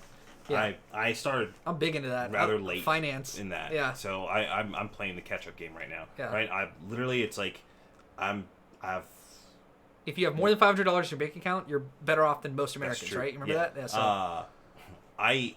I'm right now. My main goal right now is to finish off paying off my car. Yeah. That's the one piece of debt I have left. Yeah. I don't have student loans. I don't have. That's awesome. Like this is it. This is like granted. It was a bad deal that I got on this car. I was young and stupid when I bought it. Loved the car. Just did not. I sucked at negotiating. So. Yeah. So, but nothing I can do about that now. Just I'm super close to paying it off. I think I've got like $1,800 left on it. My girlfriend was making double payments. Yep. And because I showed her what the value of the car was and then what she actually is paying for it in the long run, because you just do that, just quick Excel. Yep. She was like, oh my God. She was making double, triple payments, and she got it paid off. It was like a 7-year plan, and she did it in 3. So she's very happy to do that. So. Mine I think was 2014. I guess it was like a 5-year plan that I'm gonna. You get to the end. Yeah, get to the end of it. Yeah. Yeah, I can't wait. It's gonna be great. Yeah. I'll have a lot more to throw in the savings and good. More of a like. I don't really care what happens fund. Like that's what that because a lot of the stress that I think I self-impose myself is from that. Like you were literally at my job not that long ago, and you were like, you should do some yoga, and it's like why did I say that to you? Yeah, no, that's fine. What was funny about it is I literally was getting into doing that, so like you're not wrong. Yeah. But like part of that honestly, it gives you a sense of empowerment because I can tell my job, hey, I don't really need you guys because I have savings. Yep. And like I'm not trying to be, but that's a bargaining chip. Yeah. It's like hey, how much do you need me? Because I don't really need you. Yeah. Yeah. That's exactly the place that I want. Don't fire me. Yeah. It's like please, no. Please, I need this job. No, I don't know. It's just like when it comes to savings and finance, it's like all of this is a long-term game. If you plan on being 70 or 80, which I mean, all of us are gonna. With medical advances, we're all going to be living at 150, hopefully. Love it. Yeah, I mean, plan for it. Time goes on. It's inevitable. I I always wondered like if people genuinely wanted the whole Futurama future, where it's like would you want that? Like I wouldn't want that. I would like if it's just my head at that point, I'm like yeah, I'm done. Like I'm you tell me I can still see people experiencing life? Fuck that. I don't want anything to do with that. Should we go over these? Sure. Yeah. Okay. Let's hop into it. Like 30 minutes? Yeah, God. Take every time you need. Okay, I'm so... off tomorrow. I have nothing... Oh. I do have another podcast to record tomorrow, but that's not till tomorrow night, so... Okay. It's fine. All right. Yeah, plenty so this is a response to your video that your podcast, Just About Anything... Episode 12. Episode 12 with Stephen Andreu. Yep. Where you talk about trans issues. That's really what I wanted to talk about. Okay. So, first of all, you guys were both great. You guys are both awesome. I love you. seeing two friends. I don't know Stephen super well, but I want to. Like he's same, awesome. Same. He's very articulate, and the good part is of the two of you, I tend to line up how I think more so with you. That's not to say Stephen's wrong because this isn't right or wrong. Yeah, this is his political leanings. Right. And I just like, I don't care what you think. I care how you think. That's the best way I think to go about any topic like that. It's not. I'm not trying to win. That's not the. That's no. We're not vying for points. Like it's. I want to know where you come from with your opinion. That's the end game. If I can after sitting down talking with someone go, okay, I can see how you got there. That's it. That's the ending point for me. That's the exciting part. Yeah. If I sit down and talk with you for 30 minutes, 40 minutes about something like that, and I walk away from it being like, I just don't understand, then either that's on me, I failed, or you failed. One of us have failed, but that's failure. Not if the person doesn't walk away from it believing the same things that you believe or having the same opinion for you. That's not the end game. That I'm not trying to convince anybody to think the same way that I am. Because it's boring, dude. Yeah. It's so tiresome. It's like atheism versus believers. Yeah, like, dude, just who cares? Yeah, do your thing, man. Like I have so much respect for people who believe in like any religion. Sure. Like it's not about because the imagine, especially as a person who I wouldn't call myself an atheist, I guess, but I definitely don't consider myself very religious. Sure. But I can imagine believing in something so wholeheartedly that it brings you that much joy. Dude, that's gotta feel great. Like that's like. I wish I could do that, and I wish I could have that same like happiness from something like that. But to say that somebody's stupid for that, or like that, like that they're ignorant, it's the dumbest thing. Like it's a really stupid way to think. Like it's like people that are always looking for an argument. Yeah. No, I'm not trying. Yeah, like let's actually try to solve something. Yeah, like let's try to grow from this. I also I think growth is a better thing because like I used to be in the mindset of like. There's a problem. Let's sit down. Let's solve it. But the older I've gotten, the more of like, well, the problem is going to solve itself if you understand it. Yeah. Like if you can figure out the way that the puzzle works, you'll figure out the solution. So don't focus on the solution. Stop trying to find the solution. Just look at the problem and piece it out piece by piece. It's exactly your guy that says the Twitch guy that says is it QXC? Or XQC. XQC is it or is it the different guy that says I only care about what my viewers are like. I'm not gonna give them dead space in a YouTube video. The internet historian. Internet historian. Yeah, it's the same thing. It's that the fact that he's already formulated the problem, and then the actual solving it is like that's my guiding principle. It doesn't matter what I do. Yeah, as long as I ask myself, is the viewer liking this? Check. Yep. All right, keep going. Does this disrespect the viewer's time? Does this assume that they're stupid? Like no, it doesn't. Okay, I'm always gonna assume that the people that are watching this, they could be doing literally anything else. Exactly. Like, there's so many other things they can be doing. And it teaches you to be gracious, gratitude. It teaches you to be thankful. It teaches you to be professional. Right. You know, because I don't want to waste anyone's time, including my own. Like, that's really good. All of the things that we do in my MBA program, all of it is just case studies. Mm-hmm. And case studies are looking at a company. They give you too much information. And what should the company do? Mm. It's 90% of the time, it's problem formulation. What is the right question? And then 10% solution. Yeah, the solution is not the hard part. It's are we solving for the right thing? Yeah, I think that's the way that a lot of people should think. And I think if they did that, life would be a lot better. Yeah. Okay, so I'll just go through some of the points. We'll see how this goes. Right. So, I agree with Stephen on the lack of logic means that you can't use reason to argue with those people. You agree with that? Yeah, so he made the statement, people who got into the way they think, not using logic, you can't... Use logic to get them out of that. Yeah. Yeah, I mean, I'd agree with that, but I also throw in a small caveat.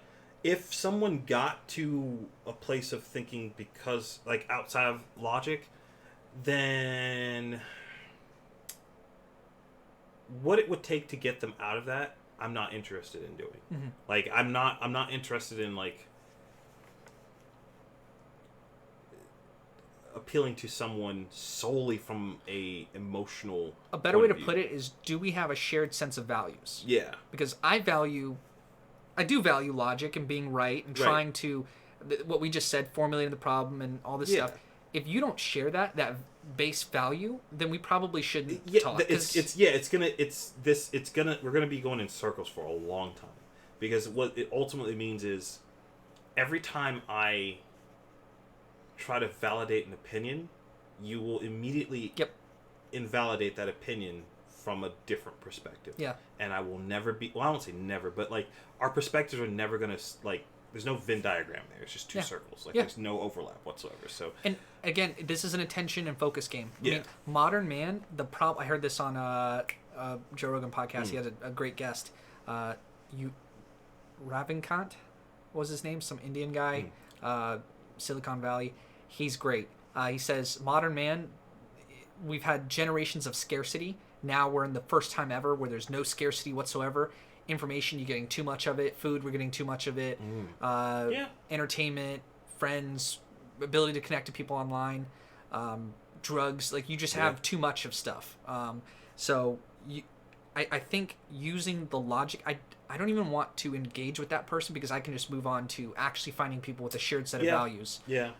That's almost sad, because, like, it's not though. It's way. Yeah. It's just although it is sad. I'm just saying. It's you got to get over that. I'm selective with who I want to be my friends, and it's not sad that I'm not choosing another person. It's just that I can't judge myself, and I'm not going to judge you. And it's not that I'm saying no, although I am. Yeah. I got to be selective, because it's like setting yourself on fire to keep other people warm. Yeah. You can't do it. You shouldn't. I got things I want to do in this life. Are you helping me get there? No. Okay. No, right. I got a plan. I don't want to waste your time either. Yeah. I would agree with that. So, something you said, and Joe does not want to be a feminist, or at least the label of being a feminist. Let's see. This reminds me of history. And I said waves. Where? Oh. There's a note to myself. I should remind him the next time I see him that feminism has a...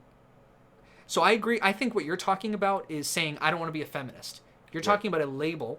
Correct. Which has been on the internet since about 2007. Sure. Remember that there was a period of time, the SJWs. Oh, yeah. We're still kind of through it. It's kind of... That's not what feminism is, although it is a form of it. Right. We're kind of on this fourth wave of feminism. Right. The first wave was in 1920 when they got rights. Yeah. Second wave was 60s. Yeah. Third wave was the 90s when we're still going through with the Me Too stuff with the women in the workplace. Mm-hmm.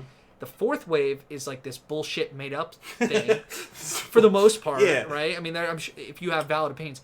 So for there, I agree with you, but I think we need to be more nuanced, because in your heart, you probably are a feminist, but which time period? In 1920, you agree with that women should have the ability to vote, as we all do. There's a term called, it's not humanist. It's like... It's something along those lines, right? I forget what the term is. Yeah, it might be humanist. It might be humanist. So, like,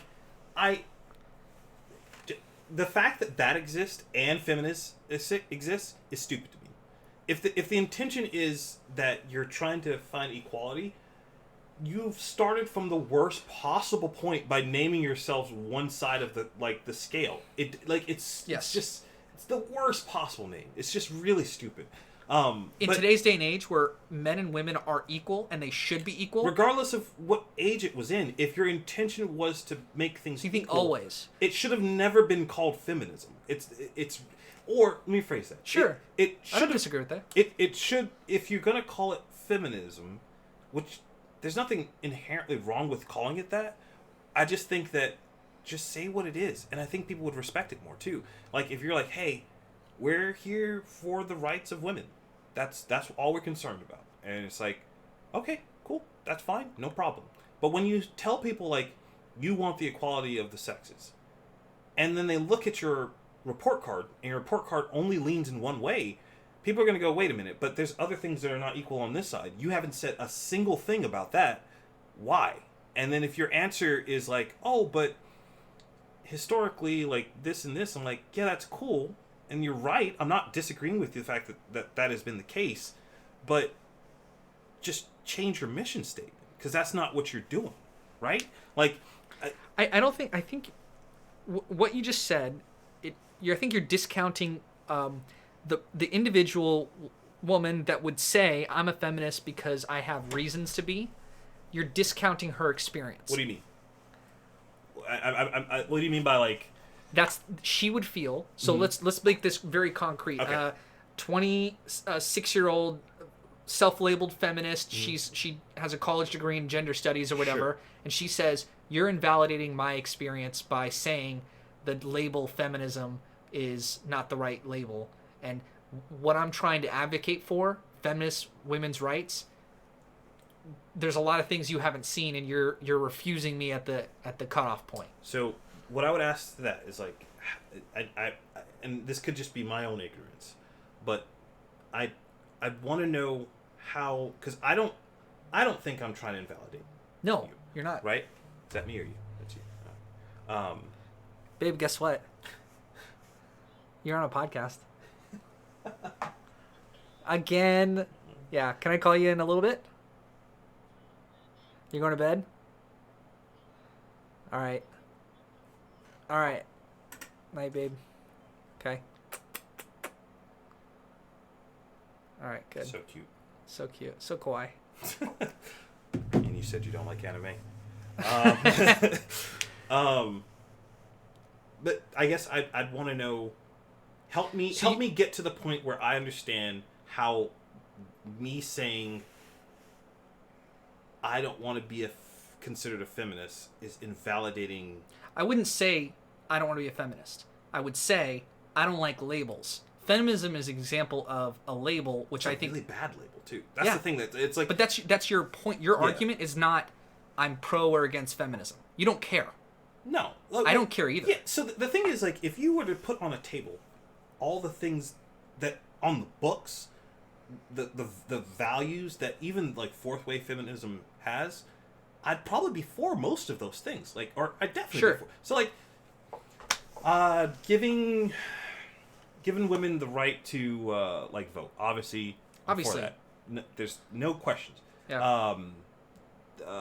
Like equality in the workplace. Equality in the workplace. But see, that to me is too general. What do we mean by that? What exactly do you mean by that? Like, because the way I see it, and the way I've seen it since I've been in the workplace, it's pretty goddamn equal. And I've always been on the opposite end. Most of my bosses have almost always been women. Yeah. Like, and it's like, sure, maybe that's just a one-off case, and maybe that's not the case, or it's not a good test, what's the word I'm looking for? Test group, or not a large enough sample. Like control group, or sample size? Sample population. size. Yeah. It's not a good sample size, but I've seen that in so many different industries where I'm like, well, she's the boss, she's the boss, she's the boss, she's the boss. And I'm like, well, wait a minute. Like, so it's like you're the boss, and a lot of women are bosses, and you're equal in the workplace, and then yet we're still complaining about stuff? Yeah, what are we doing? I was like, what is it? And I think that's fair. It's a genuine question. I'm not saying it to say like, it's equal now. I'm genuinely asking you to give me some concrete examples of like what is it? Maybe I'm missing it, and if I'm missing it, then please educate me. But from what I've seen, I'm missing the disconnect here. Like there's a huge disconnect here, and hopefully, so far the thing that frustrates me is that so far no one has been able to give me that. I don't think you're gonna find a good answer because because to be honest, we live in a very soft society. Okay, so if you're gonna bring up issues about like no one is sexually harassing people in the workplace. If they are, absolutely that should not happen. Yeah. You should not feel harassed in the workplace. Yeah. If you tell me 1 in 5 women gets raped on a college campus, I don't believe you. That doesn't make sense to me. I don't believe that. And sure, and I don't want to be. If I'm wrong, I will be wrong. Yeah. But I don't think I'm speaking from my inner. I mean, don't bullshit me. Let's have a real conversation like adults, because I can take it if you. If you literally, like granted, if my sister tells me a story about how her boss is harassing her in the workplace, let's get legal involved. Let's get your coworkers involved. Right. Let's try confronting this individual directly. Maybe you can do it. My little sister, I would say, stand up and say, I don't like when you say that thing to me. Yeah. Have you tried that? No, I haven't tried that. Maybe we should try that first. Try that. Yeah. Because that's how adults deal with stuff. Yeah. And I don't believe that we live in a patriarchal society where I think we live in a place where women are really appreciated. Women are awesome. There's a lot now. There needs to be more movies and literature, and young girls can now have Wonder Woman. And I like the trend of movies with strong female characters. I like because we haven't had that in the 80s and the 90s. I think they need to be very much. careful about how they do it. You can't see your bullshit detector's going off, and nobody likes bullshit. And I'm with you there that. If you bullshit me, I don't like that either. It's like Wonder Woman, good idea. Black Widow movie that looks like it's coming out, probably we'll see. Yeah, we'll see. Ocean's 11? Ocean's 8? Yeah. Ocean's 8? I can't say it. Yeah, that's not the way you do it. Ghostbusters, that's not the way you do it. Yep. Like, there's a way to do it. Pandering. Yeah. Nobody likes pandering. No one likes that. And Marvel, Captain Marvel, and the people who say they like it, fucking liars. The thing is, or at least you are eating your own bullshit. Yeah, it's like sure if you genuinely like that kind of thing. Yeah. I guess and sure, but like if you actually like it, I would judge you and go, "Oh, I don't want to hang out with you. Can't be my friend." Yeah. And it's like I mean, we're being I'm there with you. And you don't like my stupid shit. Yeah. I mean, look at these posters. I mean, you probably think those are stupid. Like that's fine too. No, my posters are cool. But if, someone... They're all like Planet Terror, Reservoir Dogs, John Wick 3, Mad Max, Baby Driver, Matrix. I've literally only seen 2 of these movies, and that's sad. Yeah. No, it's okay. You hang out with us, you'll watch a lot more movies. Yeah, I got it. I've literally just seen Matrix and John Wick. We live in a very soft society, and it's full of a lot of bullshitters. And people making up about nothing. And a lot of that is because we have the internet. And it's easy. You and me like to pay attention to it because it's funny. Yeah. And if we lived in harder times, all this stuff would go away. No one would care about this kind of stuff. Which is kind of the interesting part about talking with trans issues, because I actually, part of me, you're not supposed to say this. Why are we talking about? Why is this such a big issue on such a small percentage of the population?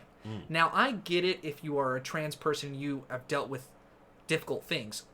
I'm empathize with you on a 1-to-1 human level because I empathize with people going through tough times.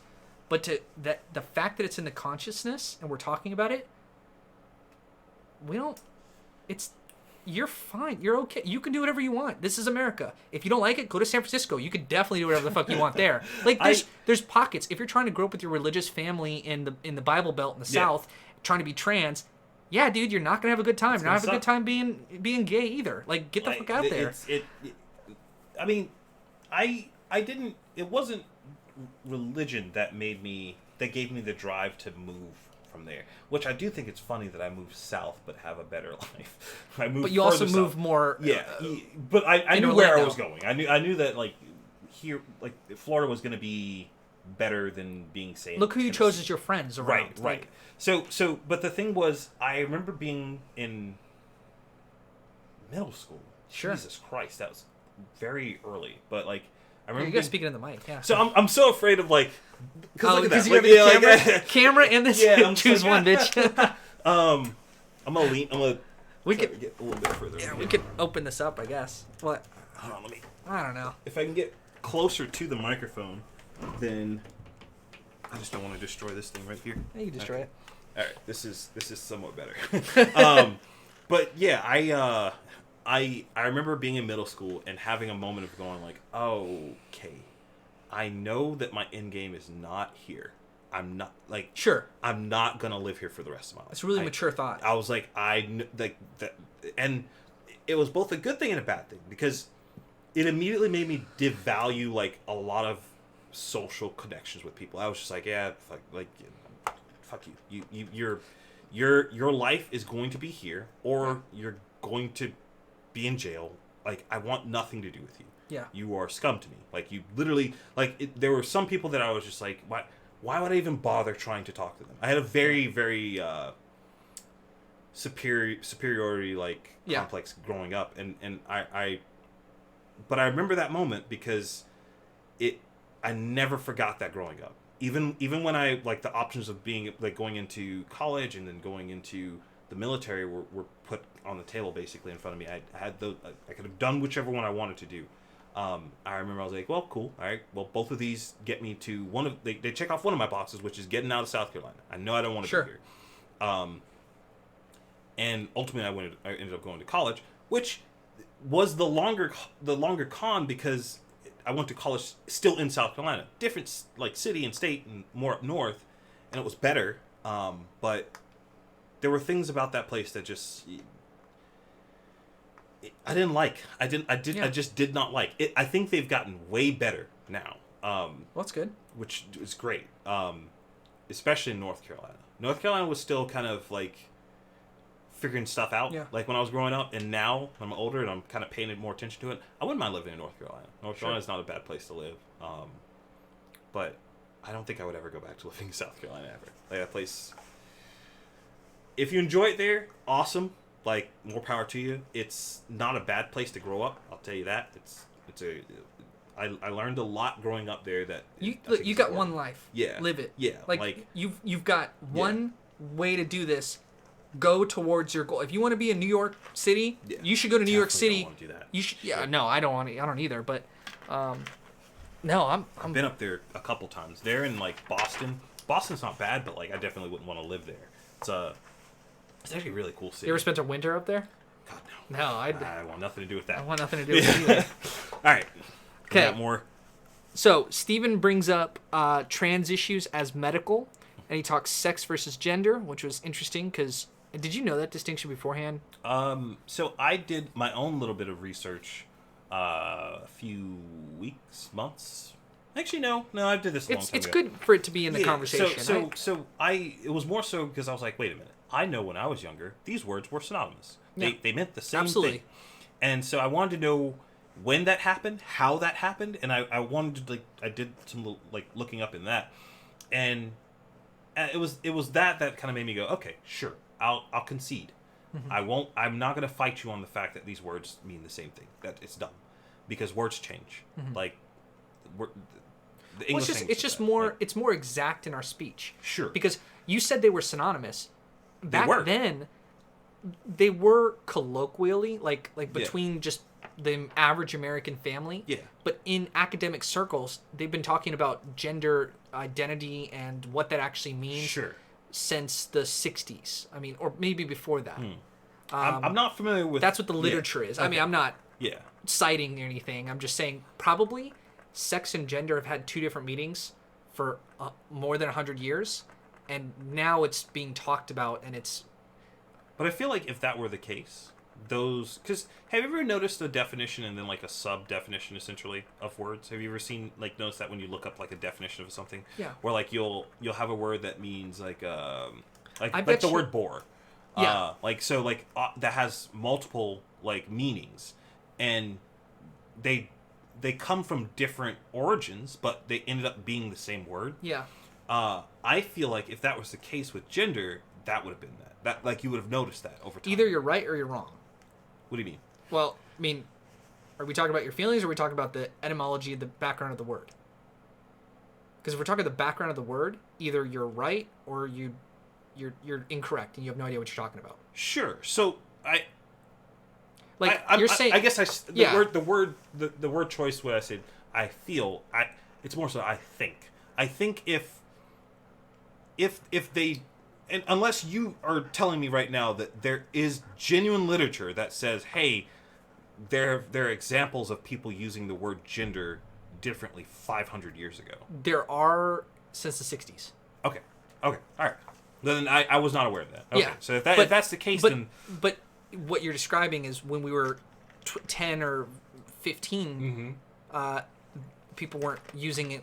Sex and gender... You probably could have gone into the dictionary in the 80s or 90s and looked up sex, and it would have been gender. That's stupid, then.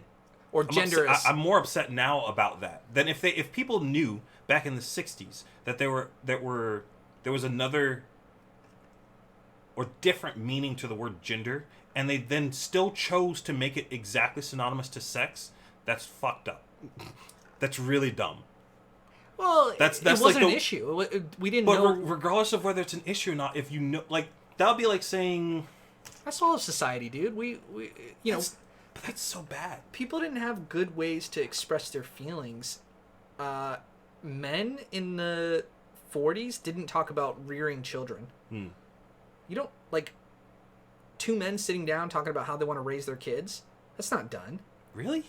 Back then? In the 40s? Yeah, people, I mean, maybe I'm guessing. I've done no research on this whatsoever, so, like, I'm saying that, like, we've become more, like, our generation, young people now, just happen to talk about depression, anxiety, and their feelings a lot more than generations in the past. People just would never talk about that. If someone stopped work and lived back home, like you were like some loser or whatever, and it's like, oh, now we can understand. Like, you do that in your 30s, it's like, you're going through a tough time. Maybe they had a breakup. Maybe they had, consciousness changed. Yeah. Like, I don't know if I have a point there, but no, I'm tracking with you. I'm tracking. Yeah.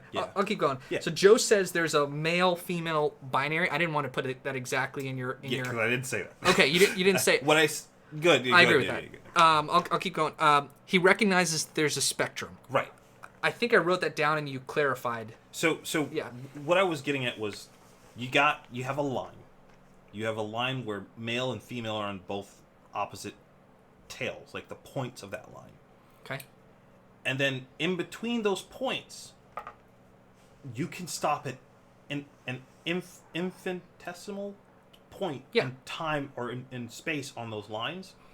Meaning there's really feminine men and there's really masculine females. Right. And that can vary to so many different degrees that when it comes to pronouns, I think that's the reason why two have worked for so long, is the fact that if we're saying that at any point in time or any point on that line we can make a new term, you can do that infinitely. There's no end to that.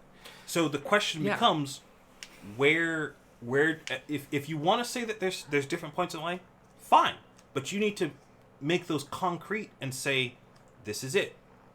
That's the reason why it so ended we've up already defaulting done back that, to two. though, right? No. We already have made it concrete in terms of biology is making. So in biology, in nature, plants don't have different names. They're just plants. Mm-hmm. What we do is pick them up, put them in a book, sketch them or take pictures of them, and put a Latin name and say they all derive from this species, and we phylum, genus, species. That's how we classify. So we're creating. This is postmodernism. Modernism was all about going throughout the world and documenting things, making maps, mapping the planets, constellations, and then postmodernism is kind of tearing down the barriers. We've put everything into a box and labeled the boxes, and then we realized, hey, that was all a bullshit construction. Actually, how humanity operates is you can be a really feminine man. Sure, it's fine, but we've made the binary of you're born a man, you're born a woman, because technically, biologically, there are two genders. Can we just end that right now? Biologically, there absolutely is. Well, see, that's the thing. They would say biologically there's two sexes, but not two genders. Sorry, that's what I meant. Okay. So I fucked it up. I fucked it up. There are two You can be XX or XY. That is normal. Sure. That's not normal. No, so much ableist speech here. So that's the thing, though. So I'm happy you said that. Yeah. I'm happy you said the word normal because that's factual. If you're talking to grandma, you can't explain that there's But the thing is, that is normal. Yeah. That doesn't mean that things that are abnormal are bad. No. It's not bad. It's not negative to be abnormal. If anything, it makes you more unique, and you're probably more of a special person because you have a more unique perspective on things. Fuck what we think. You do you, man. Yeah, but it's just I hate that when people say the word normal, people get upset because they think that you're calling them like aliens essentially, and I'm like, that's not it. You gotta own it. Yeah, it's like there are things that I am abnormal about, and then there's things that like I'm sure you are abnormal about. Yeah, but you and me are both fucking dorks about certain things. It's just that's just life. It just so happens that the thing that I get into that a little bit later. Yeah, it's because it's basically the spoiler to that is, are you what society puts on you, or are you forging your own destiny in this world? Because if you're not forging your own path, go forge your own path. Yeah. Fuck what everyone else says. Like, you got to be a rebel. You got to be you got to fit in with society in the areas that you like. But the areas that society pisses you off, be a renegade, be a cowboy, be the. That's like kind of being an American, right? Yeah. Like, be the only person that you can be, and that's personal empowerment. And I want that for every single person I know. I want them to feel happy. I want them to feel empathy. I want them to feel strong. I want them to feel whatever way that takes. Yeah. So like very humanist. So I actually before we what was the you had the point of the. It seemed to be like that Joe was saying there's a male-female binary, but he recognizes there's a spectrum. So I wanted to ask you. Gotcha. So okay. you're clarifying. I wanted to ask you, do you think that there are sexes, there's men and female. People are born that way. You're born male, you're born female. Right. That's end of story. I think obviously there's cases in between where but I think you could be born a man and without any control because of nature and nurture, things you didn't control, you can be very feminine in whatever we label as feminine. Sure. Well, before we get to that, I do think that obviously people that are what is it called? Is it XYX and YXY chromosomes? That exists. That's biological too. Those are genetic mutations. Genetic. So yes, there's a third. You don't make rules on mutations. That's the thing, and that's one of the things. The exception that proves the rule. Right. So I'll give obviously there's a third category, but I hate using this example, but somebody did was like, you don't teach kids that there are 5 fingers, and then also some people have 6. You teach kids that there are 5 fingers. They will later learn in life that through certain things, some people are born with more. But the base where we start on ground level is they have 5.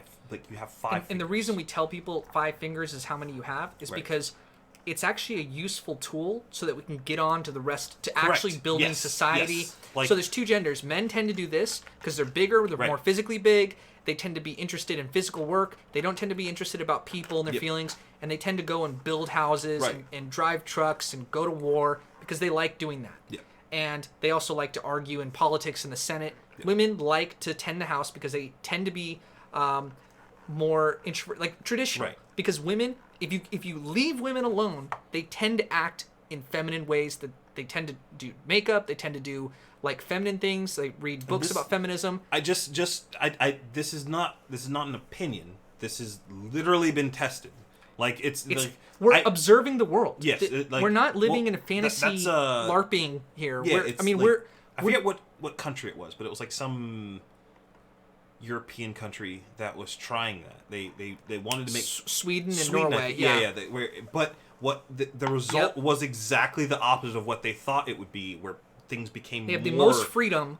Of men could do whatever they want, women could do whatever they want. And guess what women do? They did nursing, staying at home. They work less, babysitter, work with kindergarten teachers. Right. Men tend to go into finance, high professions, betting, fishing, gambling. It's not. It's not. The best bad. part is though, if you, Joe, want to be the most like, I want to be a kindergarten teacher with all the kids and all the other female teachers. If that's what you want to be and you love kids, you in society, you have the freedom to do that. You have the freedom to do it, but as a guy, it's not going to be easy. It's not going to be easy. Exactly, but because you've chosen to go against the grain. Right. And that's just... And that's fine. And that happens. And like, society's not at fault for that. Nope. You can't be mad at anyone else because you made a choice that's more difficult. Yep. And we're getting to the punchline here.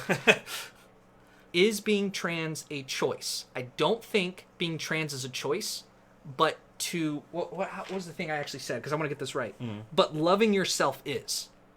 You can choose to love yourself. So you can't choose to, if you were biologically born a male, Mm-hmm. but everything in you just says, I just think I should, I just felt always like a woman. I feel like I want to grow my hair out. I want to wear women's clothes. I want to put on makeup and I want to act. I'm interested in men. Mm-hmm.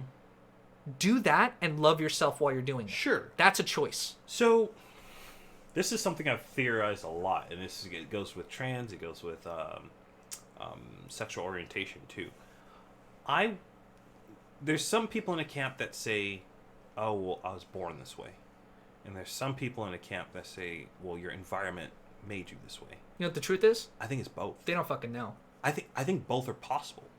Sure. I think that it's possible that people are just born with that coding, where you're just attracted to the same sex, or you have a body that doesn't necessarily match your mental chemical makeup. But I also think that it's possible to influence someone at an age where they're easily influenced to end up a certain way. I'm not saying either one of those things are right or wrong. I should clarify. I don't think being trans is a choice. I think some people, if they want to choose to switch, they can do that. I think for some people, it is. I think for some people, it is. Yeah, for some people it is, and for some people because it's you not. get attention. Right now, you Sure. can get value. Yeah. If I put on a wig and makeup and started saying the right things, I Yeah. could do a YouTube channel and get more viewers than my current way Sure. of white dude with Yeah. glasses talking about movies. Like, But I mean... and I think the most important thing is I don't think either of them devalues the other. No. I just think that it's some people choose, some people don't, and that's fine. Like, there's nothing wrong with that. Like, I think it's hard to convince people in their 50s, like your grandma, your grandparents. It's hard to convince them of it. So why are you wasting all this time and effort? Yeah. Like, this is not something that I'm gonna sit here and like. No, but you need to understand. Like, I'm not gonna do that with anyone. Like, it's just like, here's what I think. All right, you want to tell me what you think? Cool. Like, if what you think makes me, I guess, have to reevaluate how I think or what I think about the subject, and we can go from there. But I'm not going at it with the intention of trying to make you agree with me. It's just, this is just, and like I said at the beginning, this is just a theory I have. I have no. We're all updating. Yeah, like I have no text to back up this thought. I just think that why are we arguing about whether or not people are born that way when it's very likely that it's just that is the case for some, and some people it's not. Like, yeah. I mean, who cares? It's why? definitely a good thing Like, as a societal trend to be more accepting of all types of people. Yeah, We're always working on that, and we've Sure. made a hell of a lot of progress. Yeah. In terms of just me and my lifetime, like the things that are accepted now that you can do, I feel empowered myself that I don't have to live a traditional 9-to-5 life the rest of my life. Yep. I think I could live in a van and society might accept me more than if I had this idea when I actually had this idea when I was 17. I was like, there's no way I can do it because I didn't have role models to look up to. Now I can go on Instagram and find other people living a crazy lifestyle. Yeah. And my parents, they actually would not have approved of that. But now they would be like, other people are doing it. Sure. If you're happy and you're taken care of. As long as you're safe and you're happy, like, that's it, man. Yeah. Okay, this is a little racy. Not endangering any other people. But. Yeah. This one's a little racy. All right. Okay. Let's have it. Ooh. What? The quote was made. Okay. Stephen claimed. Okay. 1.6% of people are intersex. I doubt this. I doubt this. Yeah. I think this exaggerates and inflates the problem. So, I do not believe that.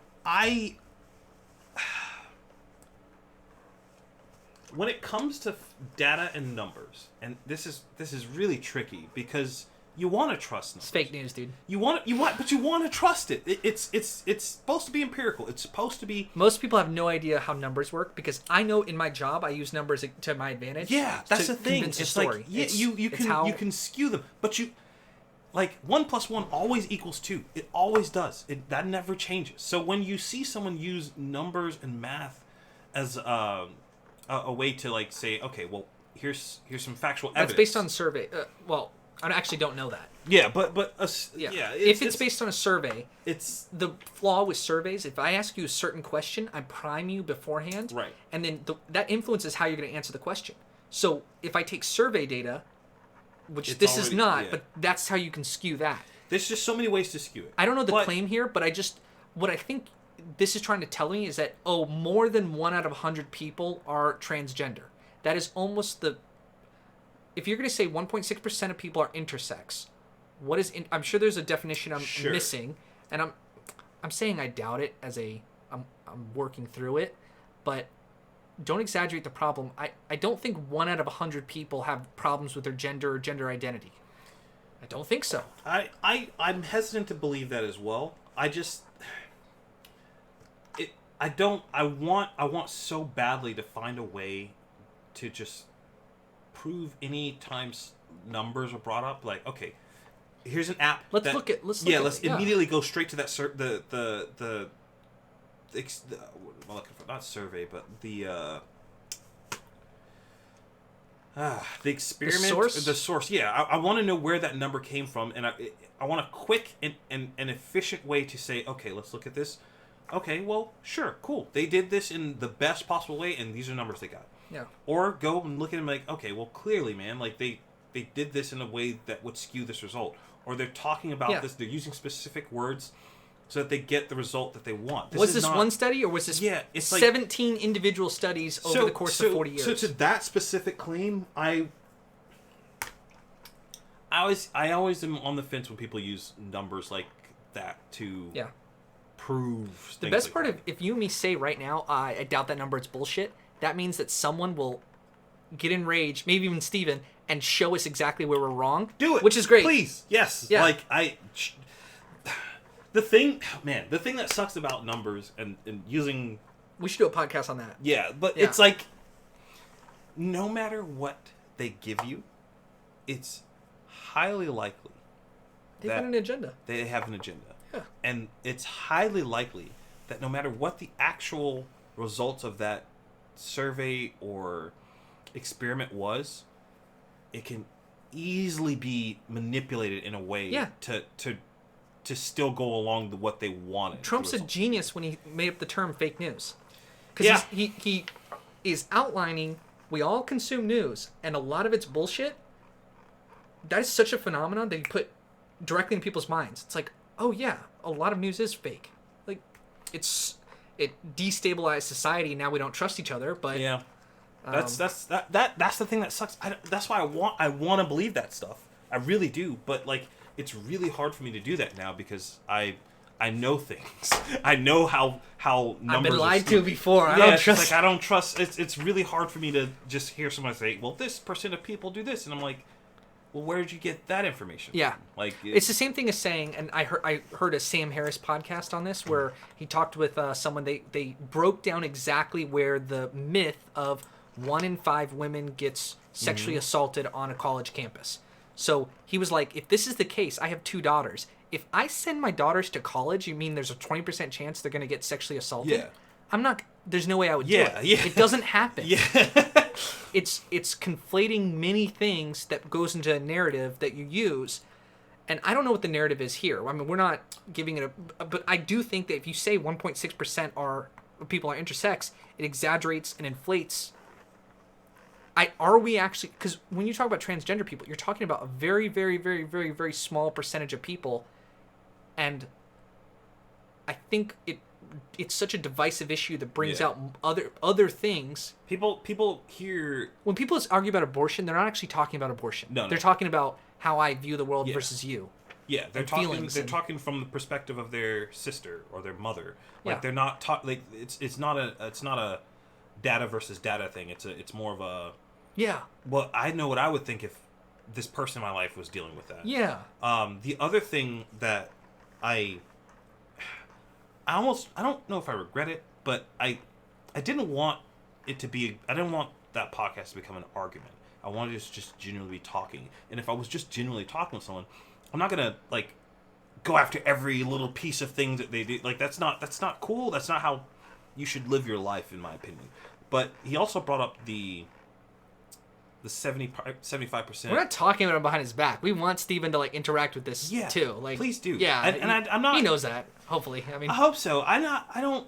Man, this is so. I was actually telling him, I was like, this is one of the reasons why I was so hesitant on making the video about the Star Wars thing, is because I don't like when a video is made about someone or really a someone, and that person's not there to like interact with, because then it's just one-sided. And so to that, I'm saying the reason I'm bringing that up is like we're talking about the points and stuff that we talked about in this, and I totally understand and can get how it can come across as us like picking apart someone else's points without that person being here. Yeah.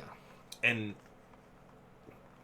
on one hand, I don't like that, but on the other hand, like I think it's a topic that's worth talking about, so I'm going to talk about it. It's the same thing. At the time that you were talking, he had brought it up, you hadn't heard that before.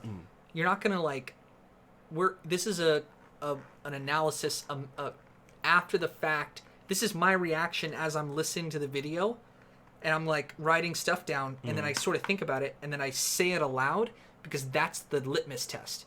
If I say I think that number is bullshit, and you're like, I sort of think that number is bullshit too. Maybe other people watching this go, maybe that number is bullshit. And maybe it makes Steven think, maybe that number is bullshit. Or maybe, no, it actually is, and that reinforces the point. I hope so. We're getting to the truth. I hope so. My fear, obviously, is that, like, it rubs him the wrong way. I hope it doesn't. Steven, we love you. I genuinely do. Like, this whole video is meant for him. Yeah, like, I wouldn't have asked you on the podcast if I didn't think that we shared any possibility of being friends. Like that's not what I'm about. Dude, he's gonna love this. He's gonna love it. He likes the exchange. The reason I'm saying this because I wanted to bring up another percentage number that was talked about, and that was the wage gap, which is a dumb phrase, or a dumb thing. Like, so again, this is something that has been give it to me, Joe. Proven that it's not. It doesn't. What it should be called is the paid gap. It's not real. What it should be called is the paid gap, and as long as things are the way they are, that's never gonna change. And it's not a bad thing. It's not because it's not how people have used that number, that 75% number. Because I'm not gonna say the same shit that people have probably heard a million times. Yeah, no, that's been debunked. Yeah, but it's like it's been debunked, and also the reasoning behind it. Even if you did no like experiments or you did no like research or whatever, it common sensely adds up. It because like it is a claim based in feelings, and if people want to feel that way, that's fine. But you're not correct. Yeah, and that's I'm mansplaining that to everybody on this podcast right now. It's just I wish there was some way to get that out of like the people have already decided whether they think it's true or not. But the thing is, like, if we could just eliminate that, there's other things underneath that do need to be talked about. Yeah, like when a woman takes maternity leave, I don't think we handle that well. Oh, in this country we suck at it. It's bad. Yeah, and yes, the end result of that means that you make less money, and because you make less money, guess what? Now there's a gap in your pay. You're being told that you're useless to the workforce because you're not being a productive human being. Yeah. When in reality, you're doing what's for society. The number one most important thing. Yeah, like for society. Yeah. I don't think we handle that well, and that's why Andrew Yang should become president. Yang Gang 2020. Dude, screwing him, and it's annoying. Yeah. It's really annoying to watch what's happening right now. Yeah. I've almost, like, I'm very close to just being like, turn it off. I don't want to watch it anymore. It's ridiculous. I'm kind of there. Like, it's getting stupid. Dude, I'm there with impeachment. Yeah. It's first day of the Senate trials. Me, after seeing all the stuff that went down with Clinton, every time I hear the word impeachment, I'm just like, haha, Yeah. okay, cool. Yeah. Like, it's like, yeah, sure. Finish that. Sure, waste time with that when we have a lot more important things to be dealing with. And you guys are going to deal with that. I think because, again, if you think about, this has been a meme I've been thinking about lately. It's just long-term thinking. Impeaching this president kind of is the right thing to do, even though it's not going to work, because in the history books you're pointing down, I mean, they're going to be laughing at us, like, our kids are going to be reading the American history textbook and like, what? Wait, what did he do? What? Yeah, no, he should have gotten impeached. What? Yeah. Oh, they just didn't care? Okay. All right. That's what set the precedent for all the bad stuff that we Yeah. had to reverse, we had to get... Jesus. Like, you guys are idiots. Yeah. Like, I think both things at the same time. I also don't think Trump is as bad of a president as everyone says. And I'm like a never Trumper. yeah, I don't like the guy. Most people don't like him. No. I don't like him as a person. But he's not a bad president. I don't even say he's not a bad president. I think he's a nothing president. He fumbles, like, imagine a monkey with a revolver. Well, no, that's too dangerous. Imagine a monkey with, like, a bat. Who's just kind of running around, just, like, hitting stuff, like, making noise, like... Yeah. That's kind of where with a wig on. That's where I kind of put him in my head. I just kind of ignore him. Yeah, like it was the same the Chappelle thing where it's like, oh no, it was Bill Burr actually. He was like, it's like you're gonna wake up the next day and put your pants on. Yeah, you're gonna go to work. Like he has a red tie. You don't, like, it doesn't matter. Like it's not. I care more so. My family comes from D.C. My dad used to work downtown. It's just like it's interesting. For that reason, so I'm interested, but I mean, him as a figure, we've seen it all. He's not. Yeah. People thought he was going to change from the camp. He never did. Yeah. That's interesting. Yeah, cool. Yeah, like, yeah. I don't know. Trump is. It'll be a fun little memory. Yeah, that's. Oh, remember that crazy guy? Yeah, like, whoa, we did that. Whoa, we got through that. Dude, I like that he isn't putting us through wars. Yeah, he could be very.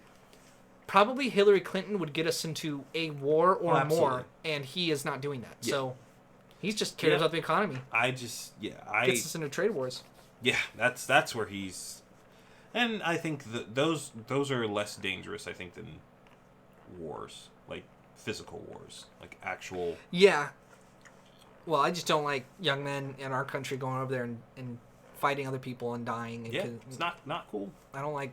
Yeah. I don't care if we have to. I do care, but the argument that we have to, it's like, you're still trading 18-year-old men, young Americans, like my little brother is 17. Yep. Imagine him getting drafted in the next couple of years to go over and fight for fucking nothing. Yep. And then if he kills someone, he comes home all jacked up. Yeah. And it's like, none of it's good. Yeah. And then the families you kill over there, the people you kill over there, the mothers, the daughters, they don't like us either. It's not good PR. It doesn't end. It's all bad, dude. So you're going to watch anime.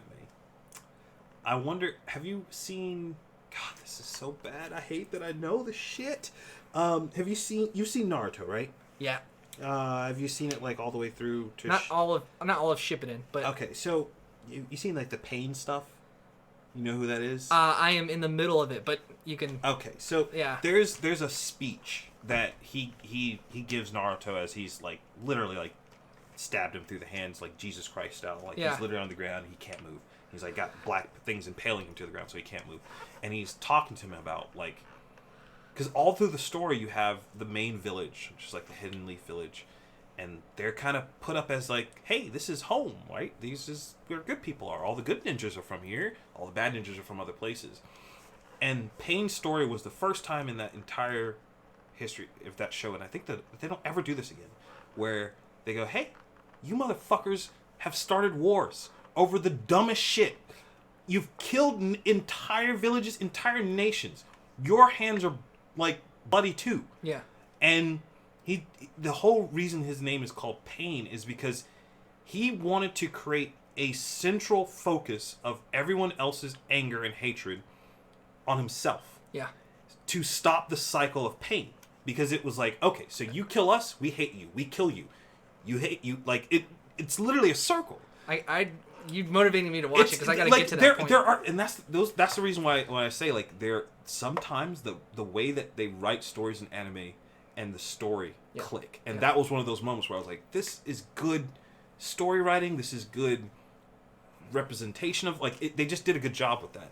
And I think the moment I heard that, I immediately applied it to, like, the real world. I was like, yeah, you got a point. But, like think about this from, I don't know how I'll get a little personal for a second.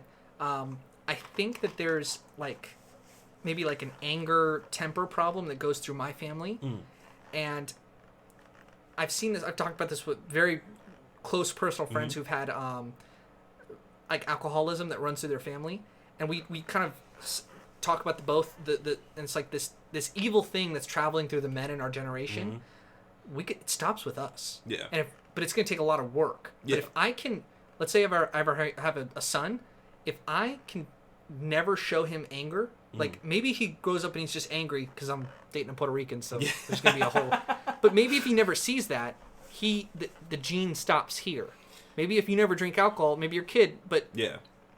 It's kind of the same thing, right? Is there, like, taking on the pain, the hard work, and saying, I'm going to stop this generational... Yeah, I think there's something to that. I also think, like, you can do that, but that doesn't guarantee anything. No. No. People are a product of... It's nature-nurture, though. Yeah, like... But the nurture side, you can take care of. You can try. It's taking ownership of everything that you possibly can, then if it they're still gonna sucks... have friends, and the friends can influence people in ways that parents can try their best not to, but at the end of the day, you can't stop every negative thing, and almost you shouldn't. Because, like, in your instance, where, like, if you have this anger issue, and you try to, like, not show your child anger, that could be bad, too. Like, the way I see that, and I don't think I have an anger issue. My thing is, I know about the stereotypical, like, angry black guy. And we talked about this last time, too. I work very hard to not do that. Sometimes too hard. Yeah. And sometimes it ends up working against me, where I try to be too nice, and because I'm too nice, people try to take advantage of me. Sure. And when they try to take advantage of me, then I get really angry, and it's really bad. So yeah, but regardless, like, I think the right thing there is not so much to hide it, but to say, okay, so you've witnessed this moment. That's what anger looks like. And it can cause trouble and chaos. But it also is the jumping point to cause change. And not all change is bad. Sometimes change is twisting good. and using that you momentum can use that, for good. Yeah, right. Yeah. You can use, like, if somebody it's like judo. Yeah, exactly. Like, somebody does something bad, you can use that anger as a push, like a power to push you to fix it, or to change whatever was done that was wrong and make it right. Like, it's not all bad. You can learn. Well, that's what they say. Like, the whole is it Bruce Lee that says be like water? Yeah. Just it's like water, but I forget what the other thing. There's more to that saying, and I can't remember what the rest of it is. It's like to flow like water or something like that. I don't remember. There's float like a... Yeah. What's it?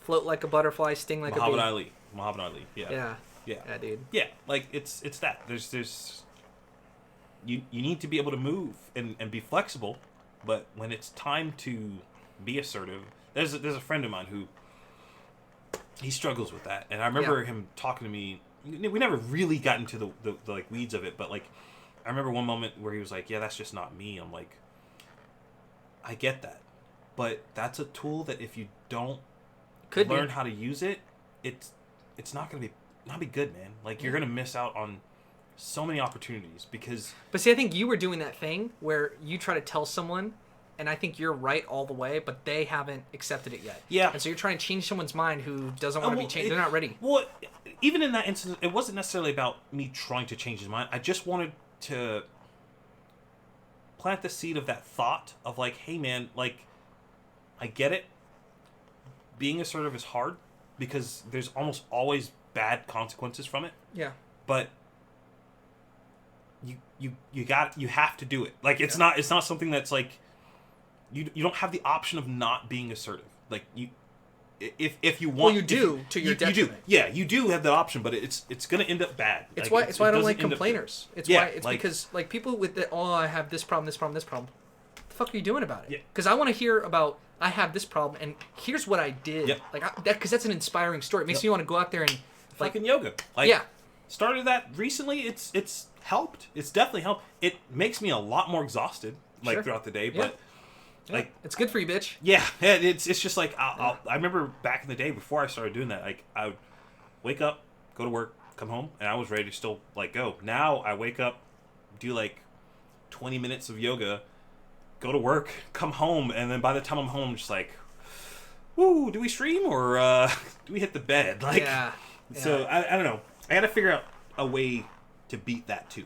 Because I don't like... Well, probably because you're just starting out. It's like... Yeah, I might burn into it. Maybe. I just don't like being tired when I get home. Yeah, do it before bed or something. Maybe. I just feel like the morning is like right for that kind of stuff. I don't know. Maybe that's just cliche or something. I don't know. Yeah, pros and cons. Yeah. You'll figure it out. I'll figure it out. You'll find you'll stop doing that or. Yeah. No, I love it. Yeah. Personal identity. Yeah, it's a piece of shit. So, personal identity. So one thing, and this is a very nice criticism against Stephen, but when it comes to... I want some criticisms against me. No, because I agree with you. No, I mean, like,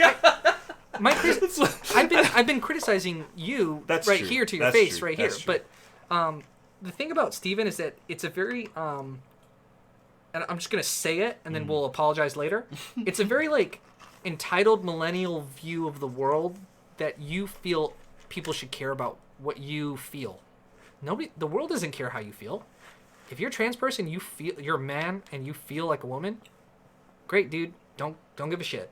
Get out there and like, what can you do for me? Yeah. That's the harshness. I mean, but also you do that to everybody else. You just don't realize it. So, all of us do that. Yeah. So what I'm saying is, this whole conversation about personal identity, no one, meaning the world, cares. It sounds selfish. People don't consciously choose the clothes that they put on every day to show their gender, because most people don't think about their gender. Most people are born, they raised the way they were, and they go out in the world. I think men, without realizing it, have an ego, and women, without realizing it, have... there's a lot of pressure to be pretty, and there's a lot of... So I deal with men's issues, because I'm a man. Women deal with women's issues, but most people don't think I'm dealing with a man's issue. I'm dealing with a female's issue. You're dealing with my issues. Yeah. That's the way most people frame it. And so in the same way that if a trans person is going through that journey, honestly, nobody cares. Like, get the fuck over yourself. Like, and I don't mean that in a negative... I just mean that in a... That's the world, bitch. And probably every trans person already knows this. If there's any listening out there, they already know society doesn't care about my problems. And then you get depressed, and then you at higher rates commit suicide. You have depression, anxiety. Well, guess what? Nobody really cares if you're depressed or anxious either. And so that's why it's all on you and your loved ones, your close people. And I'm not putting it on you. I'm saying it just is. Like, that's just... That was... God, I wonder if... Was it from that one? Oh, yeah, it was. It was the fact that he was saying, like, having people validate your... Yeah, that... And I was like, I hear you. I you said understand the right why, but... Yes. And, again, I love this. This is not... I don't think it's his phrase, but he brought it on to me. The anecdotal Andy, where, like... That was hilarious, yeah. Yeah, I was like... I hear you, but I've dealt with that too. Yeah. And how I've dealt with it, it wasn't from receiving validation from people, because you're not going to find it. I'm going to be honest with you, that doesn't happen for no. guys. That doesn't... It does. The closest... Like, for someone who's trying to... It does happen naturally if you get... Once you get older, because people respect older men more than they respect young men. Yeah, but young guys... No, but you don't choose that. No one cares. Like... No one cares about... Dude, they literally... You literally get drafted to go into war. Yeah. No one cares. Yep. Well, obviously we haven't had a draft, but like you sign up to be drafted Yeah. anywhere. No one cares. So once that kind of clicked, I was like, okay, well, I'm not gonna get that. And you can get depressed because of that. Oh yeah, I did. I have been before because of that. Like you hit the point. It's like, oh, no one actually cares. Like, well, why don't people care about me? And then you go through this whole process, and the thing is, it's selfish because you think I care about other people. Yeah, but you don't. No, you don't care about other people because that's why you're worried about how you feel. Because you're not worried about, or you are worried about other people, and then someone's got to tell you that's wasted energy because you got to work on yourself so that you can be the good person to provide to other people. Like that's why I want to empower other people because I feel good at this moment in my life, like this past year and in the years moving forward. I've got good friends. I've got I get to live in my own place. Mm-hmm. No one's telling me what to do. I have a fair amount of savings because I've worked, and I keep my expenses low. I want this feeling to spread it among other people. I don't focus on how much sadness there is in the world because there's so much. There's literally more than I can handle, and it's going to depress me. So I have to selectively choose not to. But I can choose to help people out one-on-one if I know a friend's struggling, and that's because that's how you have to do things in this world. Yeah. And that's one of the fears I have with the whole like conversational channel thing too. Is like I wonder how that will affect me over time, or better said, I think now that I am thinking that, I need to make sure I do it in a way that it doesn't negatively affect me. You've got to take in the negative energy and judo. Yeah, and that's water the name of the game. Yeah. But I need to make sure that I can do that. So that's some of the tips you gave me earlier about like starting the like text thing first and doing it that way. 20 questions you wish people would call in and ask you. Right. So I think I'm going to do that for sure. I just got to iron out some time for it, which that's number one thing for next week for me. Okay. I'll ask you how it's going. Yeah, figure out a more rigid schedule.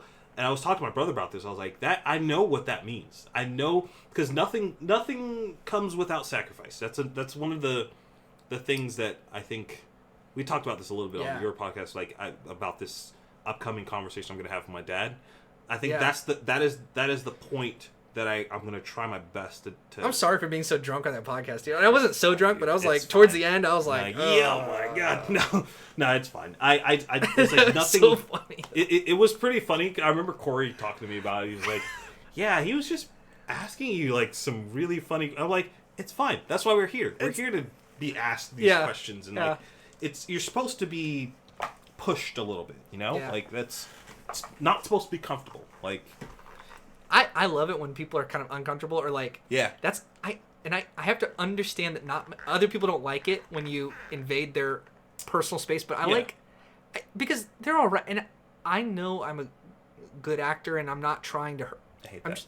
I know that's why I said it because I heard you say it. I know that's exactly why I said it. I actually talked about that in my podcast, but it's good to put people on their toes a little bit, surprise them. Yeah, but that's kind of rude sometimes. I guess. It's like asking a personal question. It's really fun when you do it. Yeah, like the way I look at it is the same way I look at like if you're gonna ask somebody out or you're going on a date with somebody, it's gonna be uncomfortable. There's no way around that. If you're going out with somebody and you think that it's gonna be like love at first sight and everything's gonna be perfect, you're out of your mind. Like there's no that's not how that works. Like you're and that's the same thing that goes with like friendships and like any social thing. There's gotta be moments where it's gonna be uncomfortable. I remember the first time, that just reminded me of the first time I ever tried a beer for the first time. Yeah. And I was in college. I think I was like maybe 18 or 19. And oddly enough, it was at some Magic the Gathering friends of mine when I was in college. And they were like, yeah, man, let's go to this dude's house. We're gonna hang out over there. I was like, sure. Like, these guys all seem cool. Like, I got nothing else going on, so I'll go over to this place. And ended up, literally, this guy was watching Borat. Like, we were watching Borat on one screen, and this dude pulls out these Bud Lights, and he's like, yo, you want one? I'm just like, sure, why not? Yeah. No one there knew that this was the first time I was going to try a beer, and I will implore any person who's going to try that for the first time, make sure you do that. don't tell people that this is your first beer. Because then the intention goes to you and it's all negative. Don't do that. Just try the beer. Be a man. Try it out. Drink it. You're going to hate it. It's going to suck. Yeah. And I remember that day because I was like, I drank it. I tried it. I was like, why does anyone drink this? Why are all the people in these commercials so happy? This is the worst thing I've ever tried in my entire life. And I remember putting the can back down. I immediately felt like the rush in my my forehead. And I was like, I'm going to put this down. And we're going to go back to playing Magic and watching Borat. And the moment that everyone wasn't paying attention, I took it and like poured it down the drain. But like I remember that moment. It's so etched in my memory now because I remember how uncomfortable it was. Sure. It was so like I was like, oh shit, why am I weird because I don't like beer? Because everyone else loves it. Everyone else seems to like really enjoy it. It wasn't until I was older that people were like, no, nobody likes it. Likes it. Like, it doesn't taste good. Like that's not why we're drinking it. But yeah, I guess that moment coupled with the first, like the moment of like realizing like, oh, everyone like no one likes it. Like those two moments coupled together are so. It's almost like it's validating. It's like, oh wait, it's why we all like watch stuff that reminds us. It's like nostalgia. It's like all of us remember this. Like I'm sure everyone has a story similar to that too. Like it's. That's one of the cool things I think about being human is like we're all so different, but we will have similar tracks. Like anybody who feels like it's not worth being alive out there, and there's a lot of people that think that, and I've had those thoughts in the past. Sometimes I have those thoughts just day to day because you're not having a good week or whatever. Mm-hmm. But it's like it feels, if you just think about it, it feels so good to be alive. Like you can go through and things are happening. You're watching stuff. Just watch people. They're just funny. Like they're just they're just like you just watch someone long enough and you're just like, what is why do they make that twitch in their face when they do like people just they'll ask the weirdest questions and I mean it feels really good to just observe, and I think that's the benefit of being zen, or the benefit of trying to quiet your mind and just observe. Just let the air come through. That's hard, man. It's really hard. I tried doing something similar to that pretty recently. I had a day off from work. And I didn't have anything planned. I didn't have any podcast. Didn't have anything to edit. And I was like, you know what? I've been wanting to go to like a park. I've lived in Florida for almost 8 years now, and I have never gone to any of the parks here. Yeah. Not once. And I was like, you know what? I'm going to do it. I got theme parks. No, regular parks. Just a park with water and trees and flowers. And like all that stuff. And I was like, by yourself. By myself. And I remember grabbing my camera because I'm like, you know what? I got to make something out of this. And on my way there, I kind of was like, you know what? No, I don't. I don't need to make anything out of this. I can just go here and try to enjoy it.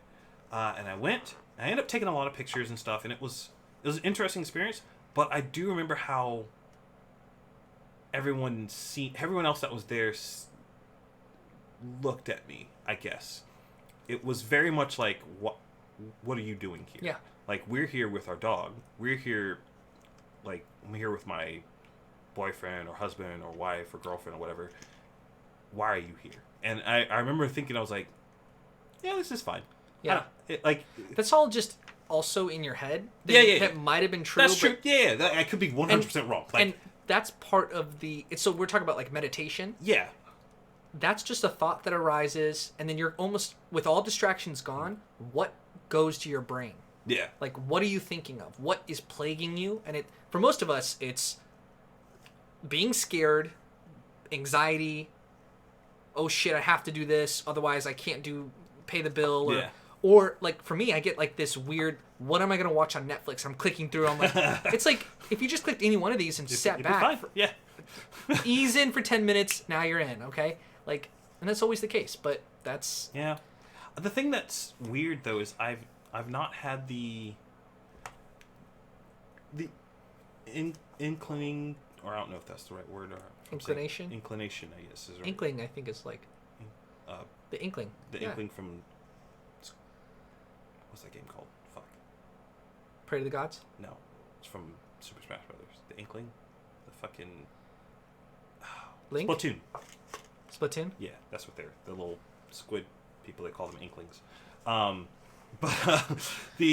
I haven't had the inclination to go back, which I think is very weird. I don't know if... That's fine. I don't know why. The best part about meditation is no judgment at all. It's... All I need to do is just stop, and it could be anywhere, you could be doing anything, just for 5 minutes, just practice being mindful. Just no judge, like, I'm not going to try not to think, I think I am going to go back, because now that you say that, I remember walking on that trail, and I saw two people, there was like a very is Eastern the term people use for, like, Asian kind of... Or is it what? No, it's Eastern, right? Yeah, it's Eastern. I want to say a slur right now. No. Just because it'd be funny. Yeah. But, I like... think they call them or something like... Oriental, that's the word you're looking Oriental, for. yeah. Even that's a little, that's, like, if you use it towards people, apparently. Yeah. But I remember seeing that, and there were two people there. I don't know if they were doing yoga. They just seemed to be laying down, just relaxing. I was like, I want to do that. But I also thought, there's two people there already. I'm not just going to sit down next to them and do that. That's fucking weird. I'm not going to do that. So I just kept walking. But now I kind of want to go back and just kind of sit there and, I guess, think. Yeah. But I don't know. I might do that. I don't know when I'm going to do that because, dude, I have the best problem right now. My podcast schedules are booked. Like, well, the fact that we're sitting here and it's 2 hours 30 minutes and I'm like halfway through the page. Oh no! Okay, I'm so sorry. No, but it's like I think all this is good and you and me just gotta. You're a talker. I'm a talker. Yeah. We just gotta like continue to do this stuff because I would alternatively if you hadn't come over I just would have been like watching Netflix and just doing nothing. It would just been another evening. But now we're actually making content around it, which is dope. Yeah. And I feel good when we're doing stuff like this. Same. And I feel good. I feel better about videos than I do about streams. Okay. A great deal. Because it's archival. Because it's archival, and I watch stream goes away.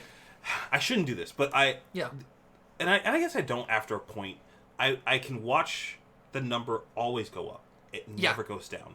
So I think there's something mentally that's good with that because with streaming, you're not supposed to look at numbers. Like you're not supposed to be looking at your viewers, but it's kind of hard not to.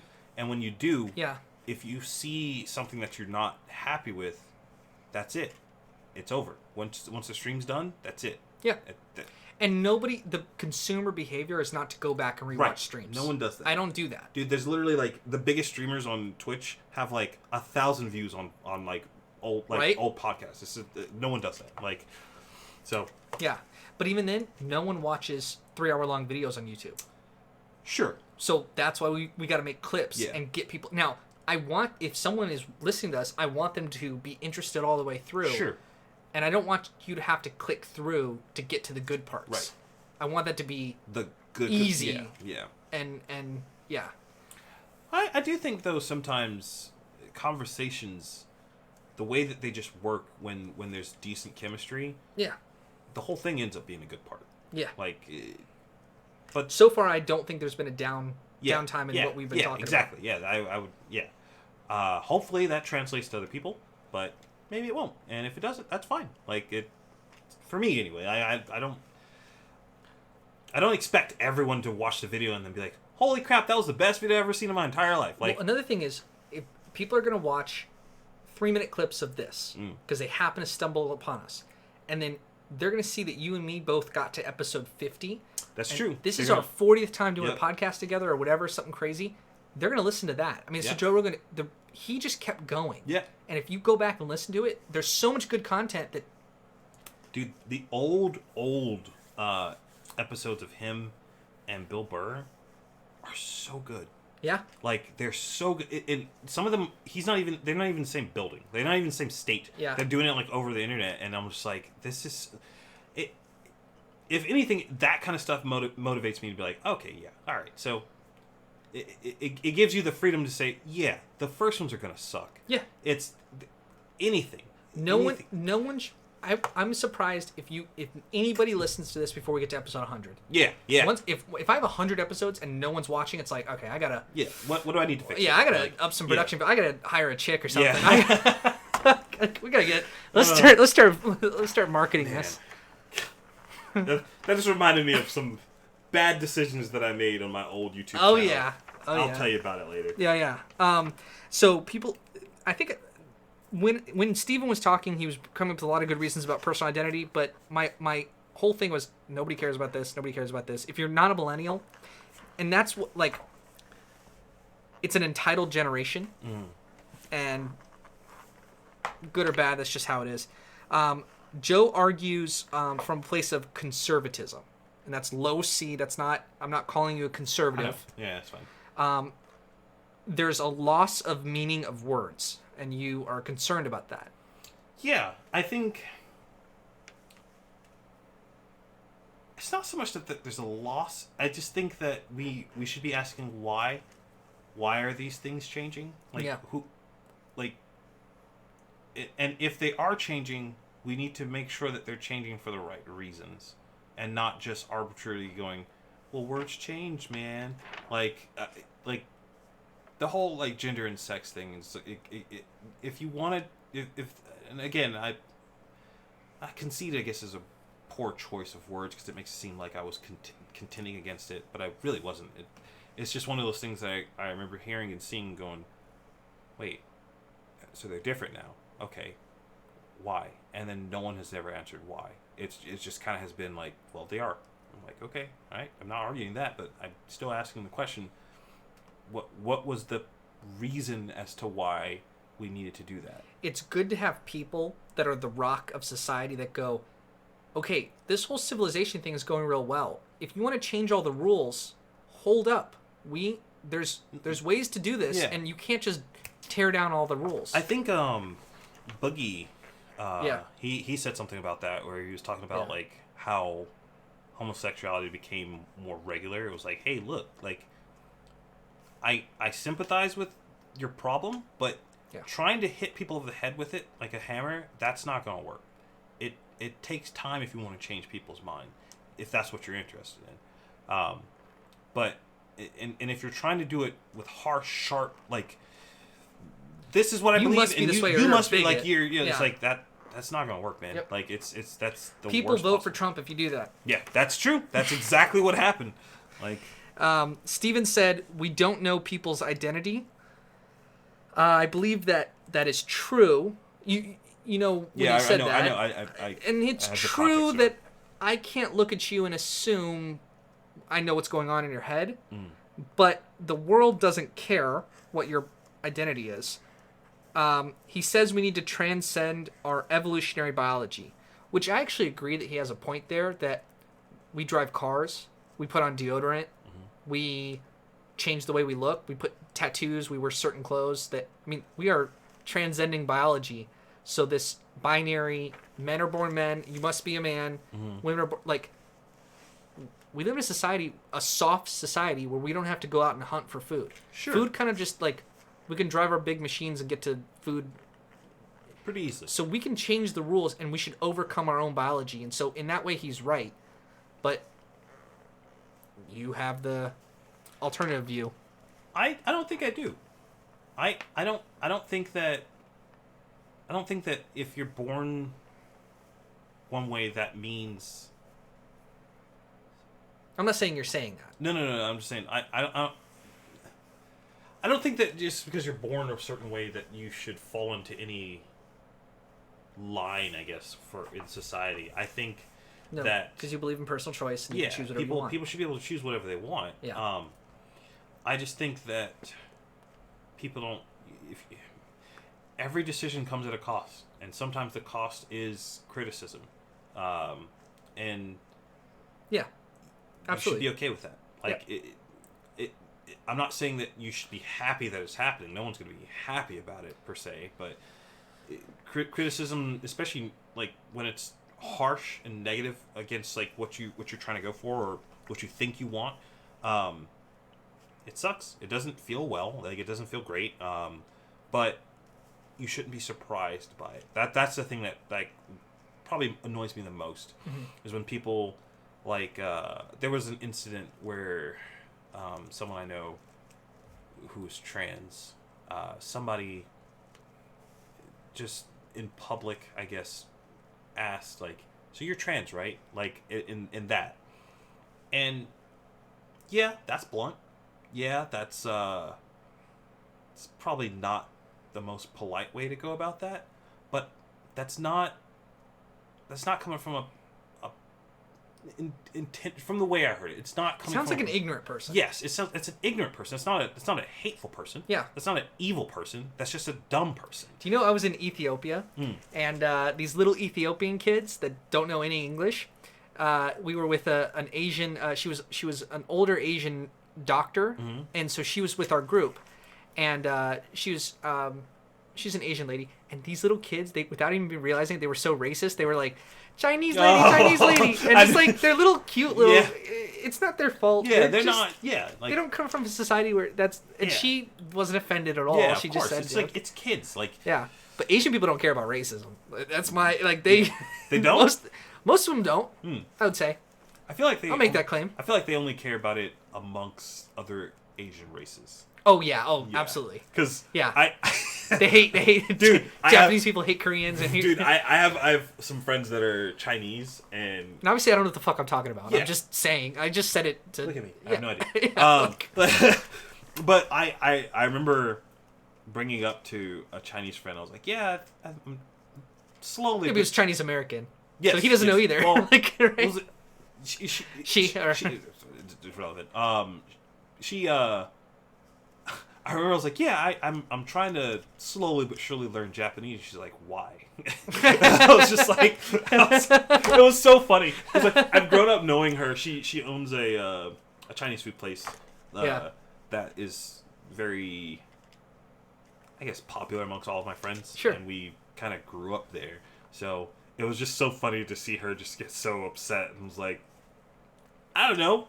I watch a decent amount of anime at this point in my life. Like, yeah, maybe it might be good to know. But she's just like, why? Like, it's just so it was funny. Okay, let's see. This one's pretty spicy. Okay, the quote was made from Stephen. Trans people are 20 times more likely to commit suicide. Okay. I would argue this is a good argument to not become trans and instead to love the gender / sex of your birth. Be a feminine man. That's fine. So I'm not being ignorant and transphobic here, but insofar that, let's say you want, because in society you can choose whatever you want to. Sure. If you want to choose to become trans, if the suicide rate is that much higher, or if let's make it more concrete.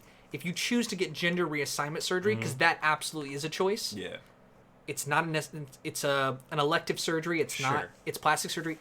If you want to do that, you may not be happy with how you. Which, by the way, when he said, and you called him out on it, and when he said like 80% of people are happier after they reassign, I don't buy that at all. A lot of people that get gender reassignment surgery are not happy. That's the thing, and you that's weren't the thing happy about before, the 20% you weren't happy thing, after. Though, is like we don't. There's not enough research to show. Yeah. It. So this is assuming that the numbers that we've been presented are true. Let's start there. Let's assume that the 20% is true. I wouldn't do that, but let's do it. Okay. For the sake, I believe 20 times more likely to commit suicide. 20 times, yeah. I believe said that. 20%, not that. So let's assume that number's true. Let's say that it's true. 20% more likely, 20 times more likely to commit suicide. We haven't answered why. And so because we haven't answered why, I don't think that your statement is true either. That's an argument against it. It could, you don't think my... Yeah, oh. right. I think that neither side gets to start making a statement like that because you don't know why. Fair.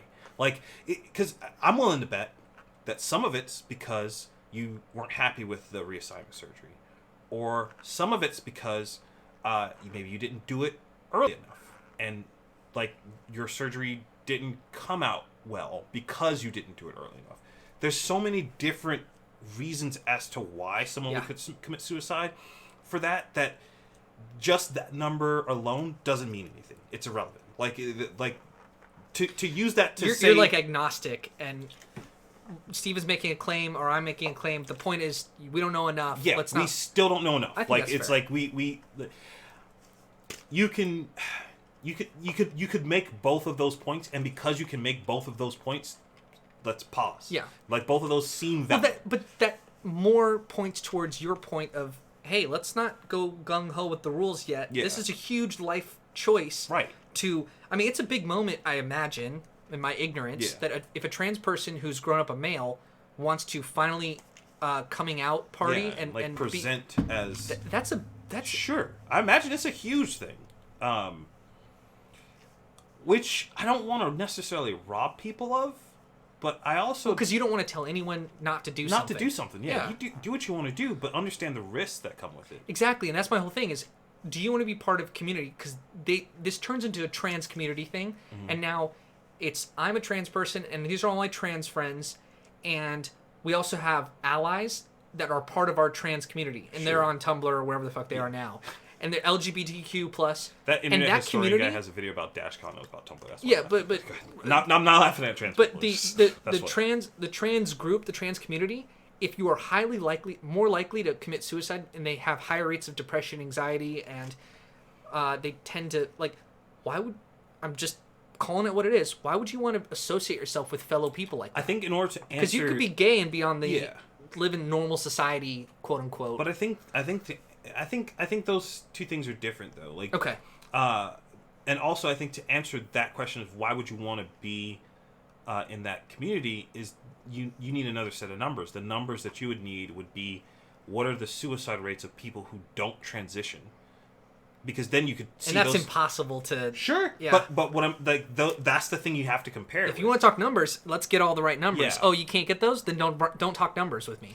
Let's talk lived experiences. Yeah, sure. And some people, and the unfortunate truth about lived experiences is no one's are going to be the same. Like, it's not. That's the beauty of being human. Like, my story is going to be so drastically different than yours that you can't begin making laws and regulations around a lived experience. So I hear that thrown out a good bit about when they talk about like starting gender transition stuff at a younger age, and I go, man, like, sure for you. I don't trust anything a person under 23 says about themselves. Yeah, it's just like... It's like if you gave me... It's like a baby. Yeah, you let me be the career I want to be at 20, I'd be fucked. Like, so I have no empathy for that side of the argument of if an 8-year-old wants to, let him dress up like a girl, whatever. Like, if he wants... But not... Yeah, sure. No hormones. Just do whatever you want to do, but it's very dicey when you start messing with... Shouldn't do it. Yeah. Just because you can doesn't mean you should. Yeah. Where does validation come from? Which is a great point of, I believe, Stephen, and he is welcome to respond to this. Oh, man, I hope he does. Oh, no, he won't. He loved this. I really hope he does, He's getting lots of attention. This is good. I mean, so attention's not always good. It's not always good, but all of us... you're right. I'm projecting. I would love the attention. Yeah. You're right, dude. So I agree with Stephen that people want validation. Sure. But it's not society's problem to validate people.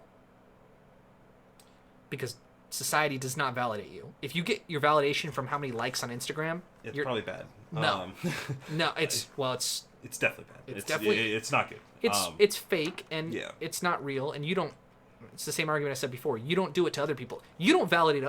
I can't validate your feelings. I mean, I can on a one-to-one as a friend. Right. But that's not what we're talking about. Yeah,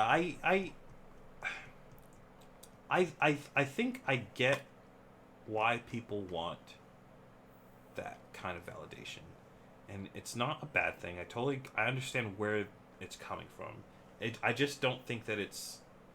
This all being said, I actually think that society moving towards the trend of acceptance is a form of validation. Sure. And for that, I do think we have more work to do.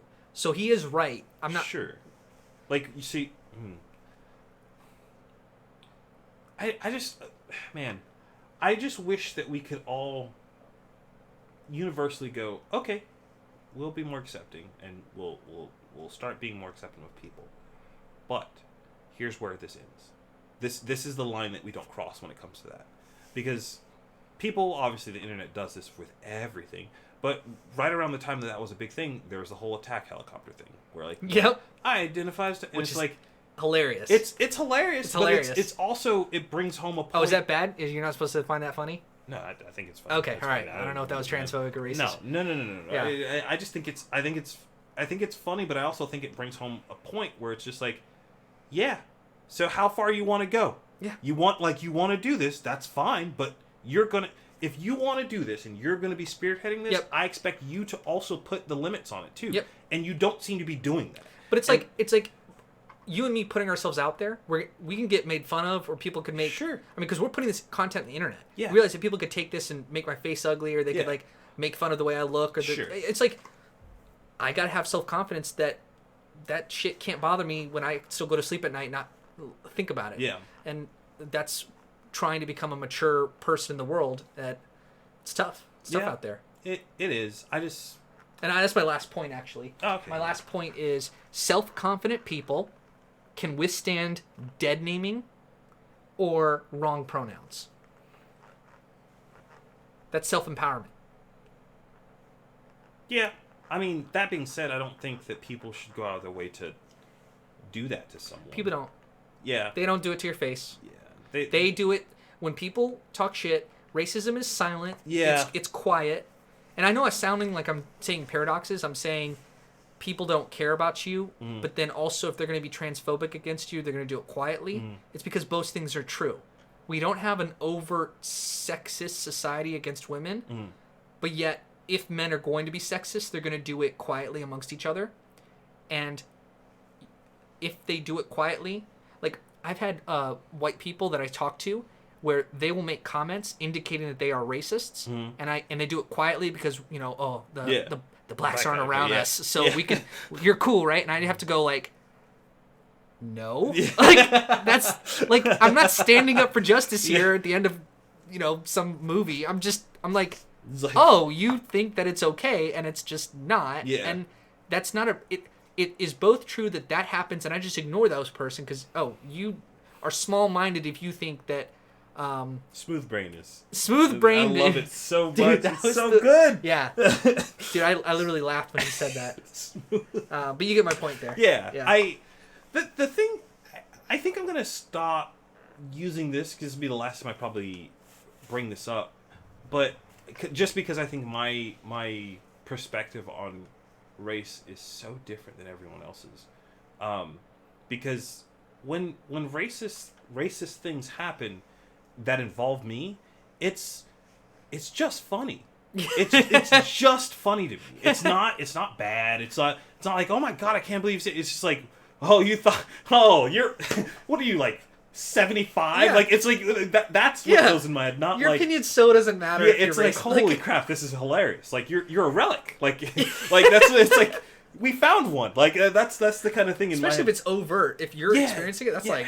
Dude, it's so funny to me, and I understand that's not like everyone's perspective. Like there are people that take that straight to heart, and like it really affects them. And the only thing I could say to that is like, oh man, I don't want to end this on Naruto quote, but it is that like it's like, so if someone hates you because you look different.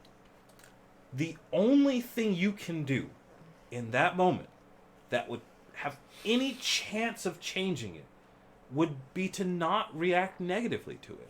Because if you react right angrily and aggressively and also to it, you're now validating what they already had in their head, and you're just with that you go, aha, I was right. You are like, and it's like it's reacting to name calling. This is all high school or lower middle school shit, or lower than that. This is elementary school shit. If someone calls you a name, if they make fun of me, call me Four Eyes because I have glasses on, and if I take that to heart, they win. Yeah, the terrorists are win. Yeah, But I guess to his thing about the validation, like validate the people who you feel you can and should validate. But understand that no one owes that to you. Yes. Like, if you want to do that, that's great. Like, don't feel like it's you deserve it by nature of you being human being, because you definitely don't. Well, like, you're looking for something you're never gonna get. Yeah, like, well, I won't say never. It's gonna happen. People are gonna do it. Like there's, it will happen eventually. If you ask enough people, right. Yeah, that was a negative way to view it. But if you if you ask enough people, somebody will do it. But understand that that's not. It's you can compare it to like dating with guys, and like you find these dudes that are like they get upset because they've been turned down so many times. Like, well, you're not owed a partner. You're not entitled to a girlfriend or a boyfriend. Like, if it happens, it happens. If it doesn't, it doesn't. You should be able to find, and that is the hardest pill to swallow for a lot of people. Yeah. And I totally understand it, and I would imagine it's probably even harder for someone who's trans to get that. But it is unfortunately the way that things are. And sure, you can hear that and say, well, let's change the way things are. And I'm like, you can try to do that, but think about the consequences of that. If you're making it so that people are forced to validate you, and that's the only way you're going to change it, that's the only way you can make you have to force people to do that. What are you taking away from them to do that? You're taking away their freedom of choice. I think that's where the conversation comes in, and that's why Stephen could sit down in his own brain and like think of. In his own smooth brain. Oh no! No, I love him. Oh, no, I just said it because he said it. He should sit down and like think about, okay, that's not what I meant, or this. They bring up a good point, and then like just interact, and that's like the conversation, because this is kind of a flowing conversation. That I will say it's hard topics. I will say that in the last couple of years, I've interacted with more trans people than I have in my entire life. Sure, yeah, I'd say that. I haven't had the fortune to do that. Yeah. Obviously, that's why I'm... And in doing that, and it's not just, I guess, interacting, but it's also, like...